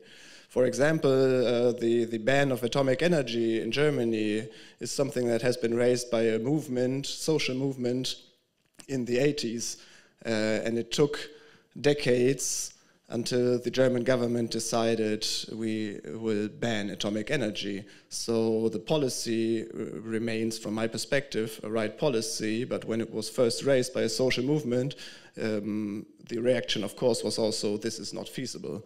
So now, decades later, we see it is feasible, and we can move on with renewable energy. So maybe just we need a long breath is the point I want to make. Thanks a lot. Thank you. I think also, I mean, hearing about your comment, I also have this in mind, this trade-off between urgent climate action and more long-term systemic change. So I think that's also a difficult one, I think, to address. Just to finish this round of comments, Chris, would you like to add something on the points that were made? Yeah, thank you so much. Thank you. I just had put in a comment, but I'm seeing if you are to seek alternative economic approaches, I see a great opportunity in leveraging, international collaboration, as I've stated there. It is time now, I think, the problems that we are facing, the challenges we are faced with, will need a more collaborative, a holistic, approach in terms of addressing the challenges that we have, but also, coming up with models that are more oriented towards solving the problems on the ground, especially for the African continent, on issues that affect the production and supply chains at the grassroots level. But as much as Max, you are saying policy interventions might not work, but I still think even with the policy intervention and the policies that are coming through regulation and all this, we need some incentives that are tied to this to be able to encourage, ethical production processes and positive uptake. Many of the regulations that come through and the policies that are coming without any consideration in terms of the cost that will go into implementing some of those policy requirements. And the burden remains with those on the production side, the origin side, to be able to carry the burden of ensuring this compliance with these policies and regulation. So I think if we tie some incentives to this, maybe thinking of such interventions like looking at pricing models, looking at how we can scale up and have assured long-term sustainable contracts for the origin countries, that would help incentivize many of the sustainability measures that have to be implemented at the production sites. I'm also looking at, as a continuation of what is already happening. I know that globally we are already overburdened, by the many compliance and ethical standards that have come up that are regulating the entry of products from the south to the northern markets. But I see the opportunity in this if we entrench fair practices across the value chains as modeled through the Fairtrade certification, so that the burden can be distributed across the value chains and be able to support the origin countries, to carry, and be able to shoulder the burden of implementation of some of the sustainable approaches that are being proposed through policy interventions that we have. But of course, also partnership and collaboration, as I already mentioned, but mainly through the public-private partner collaboration, very key in addressing some of the challenges to be able to drive sustainable development together with a common goal of ensuring that we keep, the planet safe for all of us, and we keep the environment safe, and we embrace more sustainable production mechanisms that do not do a lot of harm to the environment and to humanity generally. So I think those are the few comments I can make based on this. Thank you very much, Chris. So we'll open to a second round of questions while people in the audience here can raise their hands. I know that there are some questions online and one question here. Okay, just one question. Sarah. Yeah, thank you all. I have a question to our practitioners. And I think I had a similar question already in the afternoon. I see a lot of academic discourse on degrowth, but I think the practice always lags a bit behind, and that's why I'm very interested in degrowth companies and stuff. And here in Germany, the biggest example that everyone gives always is community-supported agriculture, and I just did a project on it, and I know people working there, and there are a lot of people who've burned out, they don't get enough money, they are always struggling with the finance issues. So it's culturally, it's a perfect example, but the implementation is still a bit difficult.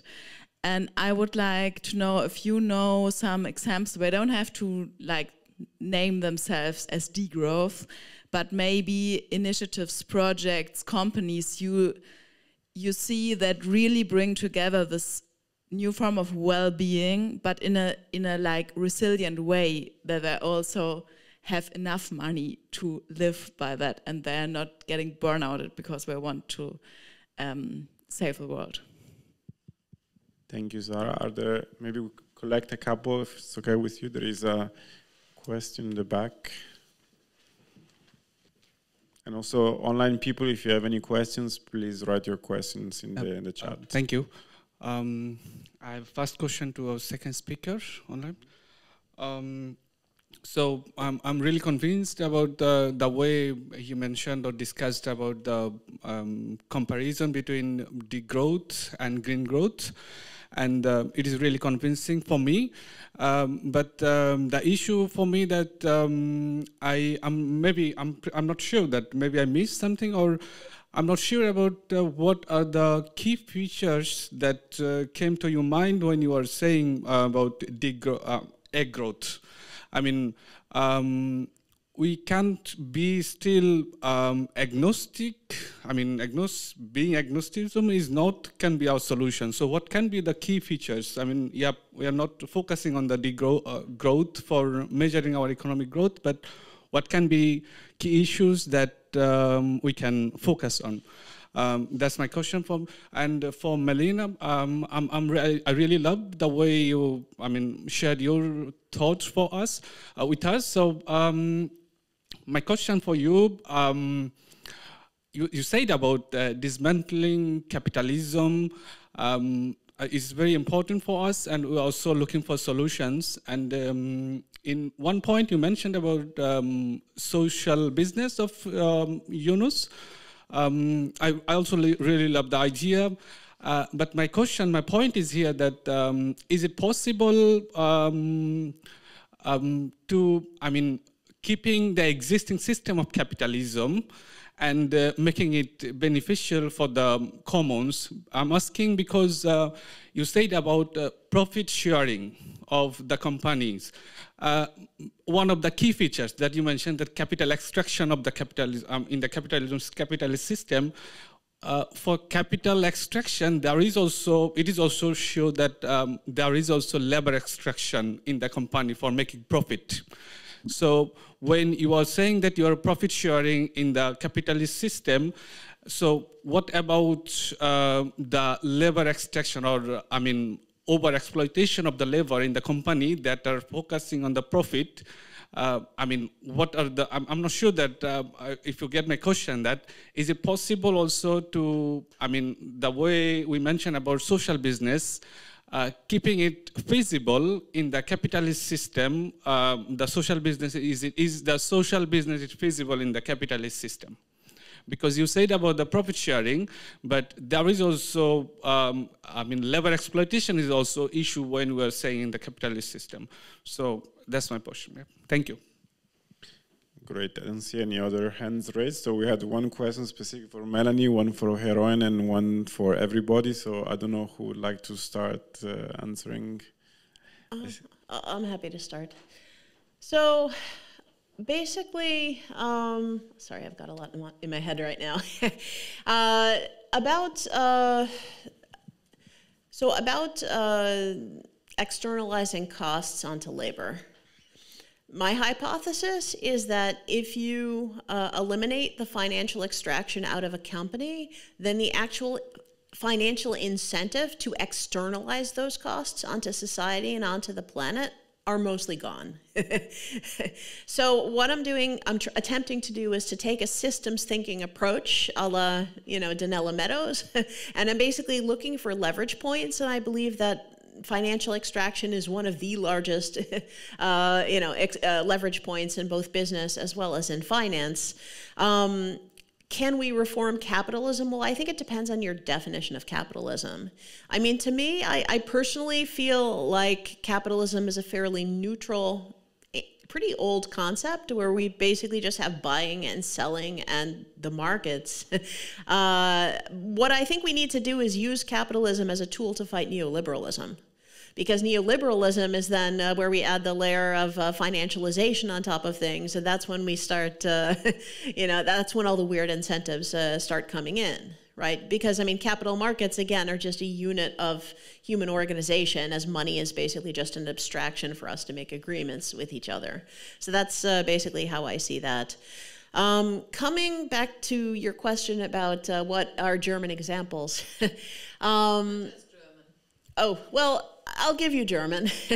Have a look at what the Purpose Foundation is up to, really. I'm not 100% always on board with steward ownership when steward ownership is is foundation ownership and nothing more.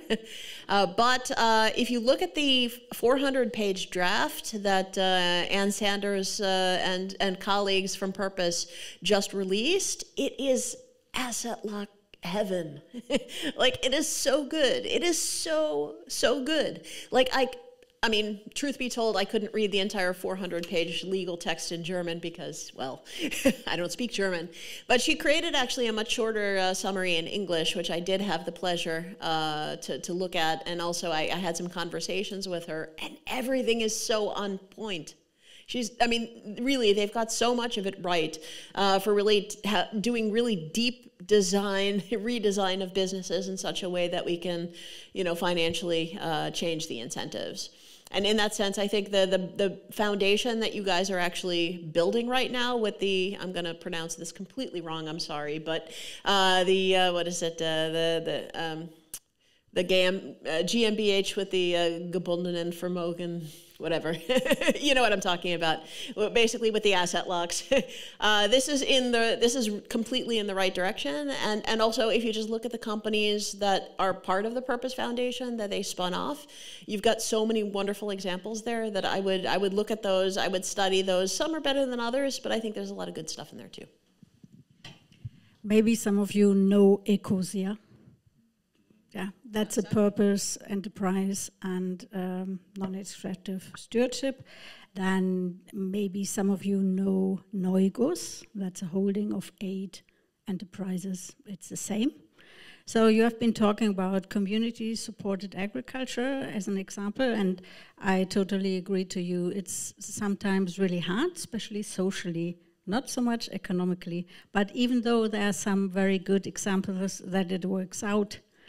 For example, Reierhof Stuttgart, Deggenhauser Tal, then another one Bingenheimer Saatgut, then another one Market Garden in Bingenheim.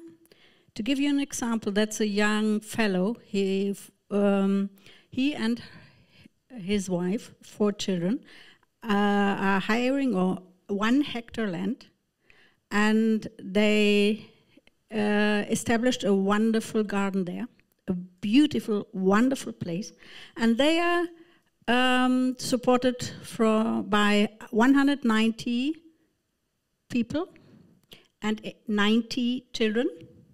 They are paying a monthly subscription, go to the market, get their stuff, they harvest themselves. The family has, managing 10,000 euros a month by doing so. And that's, they need some money for reinvestments, but they can really live in a good way from that example. And that's 1 hectare land. And it's incredible. You should be visiting it. So it's not always easy, but it's feasible. And we have to explore those possibilities. Thank you for this positive also message. And maybe before going to Jeroen for the specific question for him, I would like maybe Max and Chris, if you have any reaction on the question from Zara. Maybe Max, starting with Max and then going to Chris. Well, maybe just one thought to add on the previous contributions. In my opinion, it is very interesting to see some of the examples that are working, and but it's also important to see other examples which are struggling a lot. You talked earlier about the cynicism, maybe, or the irony of the academic perspective saying we need to go into practice.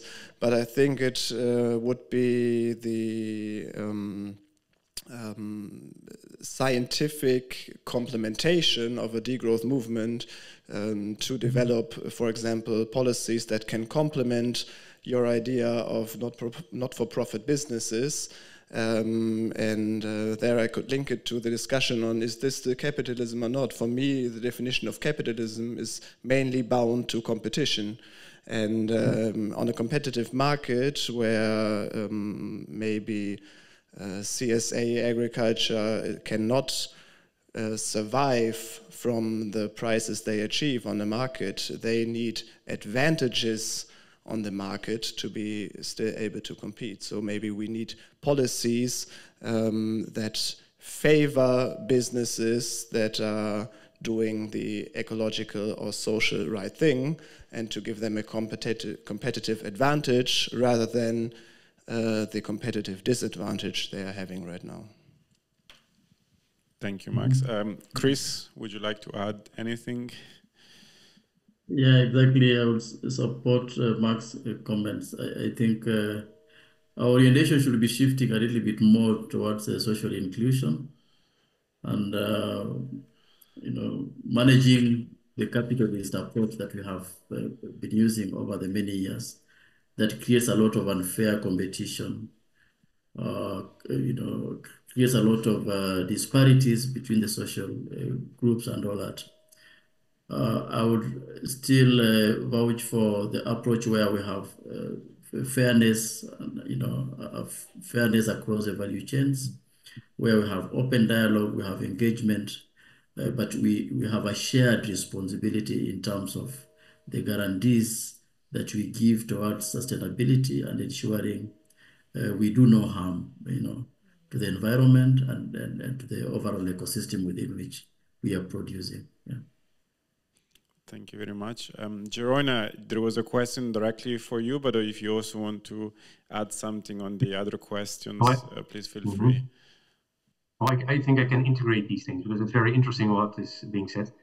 I agree with everybody that these bottom-up initiatives, voluntary experiences, entrepreneurship, it's all important. But as Max said, you need at the macro level create the right conditions for that. And as also Chris said, these conditions are not always good now. It's a hard fight. And the policies to get those conditions right get resistance. And it's also important not just to have policies to stimulate the new thing, but also to discourage the dirty and the old habits. But because you can talk all nicely about some examples, but if you go to the supermarkets, or go to anywhere, or go to tourist places, 99% of what is happening in the world is by people without bad intentions, but just enjoying life and contributing to all the problems. And we probably are doing that sometimes as well. And so that 99% will only be changed by not so nice policies. And it's difficult to get support for those from voters, from politicians. Politicians find it difficult to sell them, and voters find it also difficult to embrace them. And if people then also have to worry that these policies will harm economic growth and their income and employment, man, then it's extremely difficult to sell that. And I think that's the essence of my A-growth perspective. That was the question from the room. I want to reduce the resistance against these policies, which we need to stimulate and to discourage some things. And don't underestimate it. And I also disagree a little bit with what was sometimes suggested, that it's a theoretical debate. No, I think honestly what I'm trying to do is get to practice, but the practice of policies at a higher level, because I also think, for instance, that climate change cannot be solved by local policies only. With all our good intentions, climate change is really a free riding problem. If you see, for instance, that an individual country in Europe will contribute, Spain, for instance, a big country, contributes 0.5% to global emissions. That's nothing. The European Union even, only 7%, and that percentage is reducing because others are contributing more and more. So the free riding incentives are enormous, and it's rational to free ride. That's the problem, because sacrificing a lot for little gain for the world and for yourself, well, that's not something that most people are going to do. So we have to change these incentives. We have to make sure that better for the environment is cheaper, and that the benefits are only benefits if they're social benefits also. And we need good policies for those. And that's why I believe strongly in the A-growth approach. And also, let me say one thing more about degrowth. I don't think it's only a bad word and it creates polarization, but also some of their policies are naive. For instance, work time reduction. They do as if there's a lot to expect from that, but it's not. Because see what is being negotiated in different countries. I can talk for Spain again about work time reduction. That's not work time reduction with lower salaries. That might help a little, but it's work time reduction with maintenance of salaries. The unions fight for that. And of course, what you get then is people that have the same spending power and more leisure. So of course, they're going to travel more. So it is not unlikely, nothing is certain, but it's not unlikely that they're going to rebound, they're going to emit more. And so that's why I want good research on that. And I don't see that research. So then it's just suggestions for policies that are not certain to work. And that's why I think we need better science on that side. But I honestly don't think we need all the degrowth policies so much, because I honestly believe that the mainstream policies can solve the problem, but we have to get support for it. And that's my main worry in life. That's why I'm fighting for. So I'm a bit on your side. Don't think that I'm different. I also want to change the practice, but at a higher level than you. And we are complementary in a way. That's how I see it, you know? Thanks. Thank you very much, Jeroen. I'm aware of time, and Jeroen, I know that 8 p.m. in Barcelona is like afternoon, but 8 p.m. in Germany is like middle of the night. So I guess many people like to go. But I think especially in light of what happened the last couple of days, I would like actually to conclude leaving the panelists with maybe one last statement with a minute or a couple of minutes, maybe focusing on something positive or a positive message for the future. And one thing that stuck to me in this conversation is about common grounds. And I think most of you underlined the need for common grounds, but also what I felt it was there are a lot of common grounds also from different perspective that all of you made. So maybe if you could conclude, if you have, of course, also any other kind of concluding remarks, but also with a reflection on what we should kind of focus as common ground in the very near future in order to achieve the socio-ecological transition which is needed. So I don't know if someone would like to start. Daniele, maybe I have to go, so perfect. Maybe I'll leave it at what I said. I think it was a nice closure, and exactly. I enjoyed this a lot. So good luck to all of us for changing the world. Thank you very much. Jeroen, before you take off, I have one really specific question for you. I believe it was your research paper that you put out criticizing the degrowth papers that the conservative right completely went wild over. If I'm not incorrect, what exactly was your experience from that, and what perspective do you have sort of coming out of that experience? Yeah, it's an interesting question. Well, I don't have direct experiences except for Twitter. I could see sometimes that people overreacted in a dogmatic way, like everything is bad from there, and you support it. But for instance, we had an interview with the Financial Times, and you would expect also maybe such a support, but I thought they were quite nuanced in their asking. They wanted to have the different perspectives. So yeah, it's a mixed view, but it's always true that research outcomes can always be misused. That's absolutely true, and you don't control that. I must also say that the attention it got on Twitter, I think there were like maybe 2 million readers of the various tweets. That was not something I expected, I had foreseen. Maybe later I could have said, yeah, it was possible, but I didn't foresee that, honestly. Even my tweet was seen 100,000 times, but someone retweeted it. Well, the retweets and some people have more visibility there. But my tweet wasn't even attractive. It didn't have any visual. But it's surprising how the dynamics go. And that's also scary to some extent. But at the same time, you want discussion and attention. So I will never have a paper that gets so much attention, I'm afraid. Thank you very much, Jeroen. Okay. Thanks to you all. Bye-bye. Okay. Who would like to go next and uplift us for the rest of the evening? So maybe I'll just make it quick. I started with the presentation showing which topics for practical implementation are undercovered by degrowth. I have to add that our sample of research was only until 2020, and I see that a lot of things have been going on, and I just want to stress that from an academic perspective, degrowth is a relatively young paradigm. I mean, we have some foundations in the early 80s, of course, limits to growth. These things are not new, but that we have a new community of researchers working on degrowth is something new that has developed in the past few years. We saw the exponential graph of degrowth research, researchers are going into all of these fields of practical implementation, which I have shown previously, and I think we can expect a lot of insights coming out of these discussions in the next few years. And if we don't forget at the same time that degrowth is not only an academic paradigm, but also social movement, and we have to work together and practice community solving in this respect, then I think this may give us hope. Thank you very much, Max. I don't know, Chris, if you want to go now, because I feel you're always more or less last. So if you'd like to go now, any positive thoughts to conclude? Yes, thank you so much.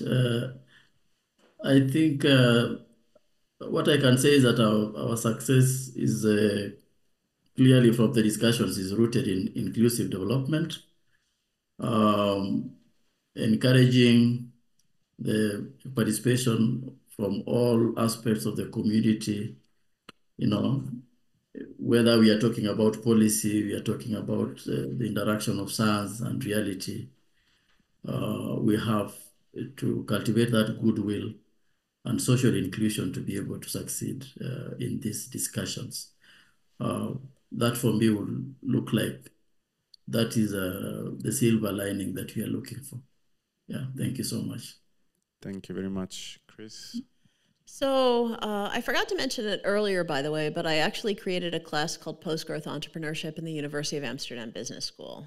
So If you like what you heard, or at least you found it interesting, I recorded the class. It's 11 hours of videos. It's literally the entire university lecture, but it's basically, it goes into a whole lot of detail on the rationale of sort of how and why financially non-extractive businesses. And as academics and researchers, I think you might get a lot of perspective and perhaps a few new angles to use in your research.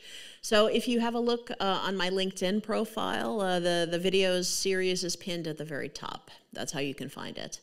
And beyond that, just to also call your attention really quickly to two more points. One point is that besides post-growth entrepreneurship, I like to also talk about financially non-extractive finance. Because of course finance is another point we really need to look at. You can also apply steward ownership and asset locks to investment funds. And it's also actually really interesting to think about how we can apply this to things like private equity funds and, you know, hedge funds, you know, what about shareholder engagement? There's all kinds of really interesting topics that come out of that. So I would also recommend that. That's actually video number 8, also in the video series of my PGE lecture.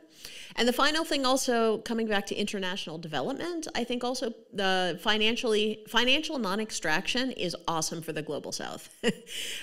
Because so many multinationals and foreign capital come into developing countries and they are pulling the capital back out of the country again.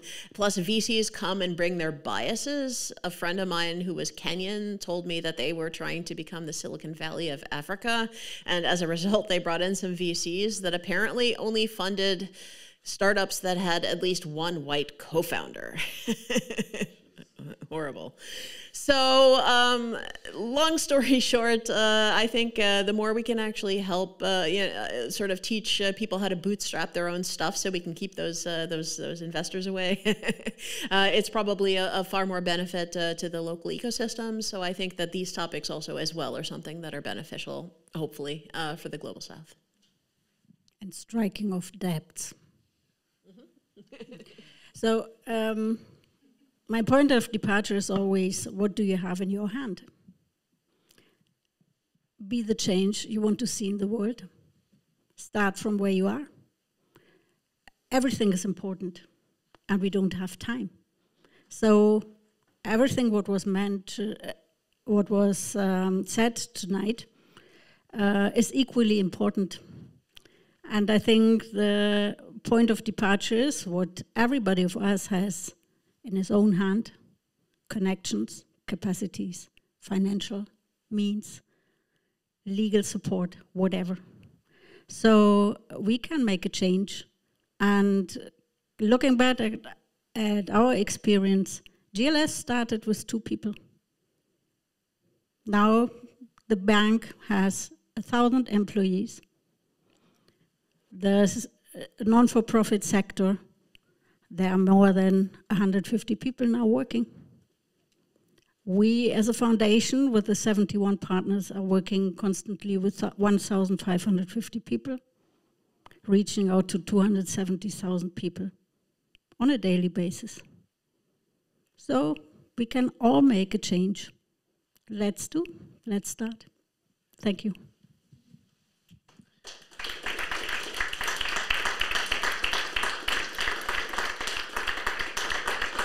I think this was really a perfect concluding remarks for the session. I also was listening to the first 2 review studies, was getting a bit pessimistic about the situation, but I think actually listening and discussing, I think we have a lot of common grounds, and we see that there is hope for the future. So I would just second your words that we should all work and fight for a change.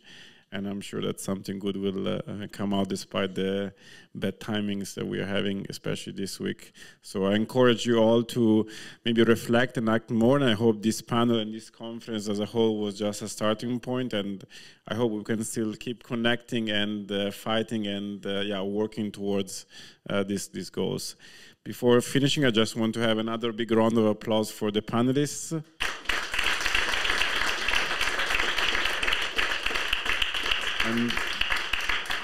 And thank you very much for coming. I don't know if there is still food outside. No. There's a couple of takeaway snacks. So if you run, you can get there first. But yeah, thank you very much for coming again.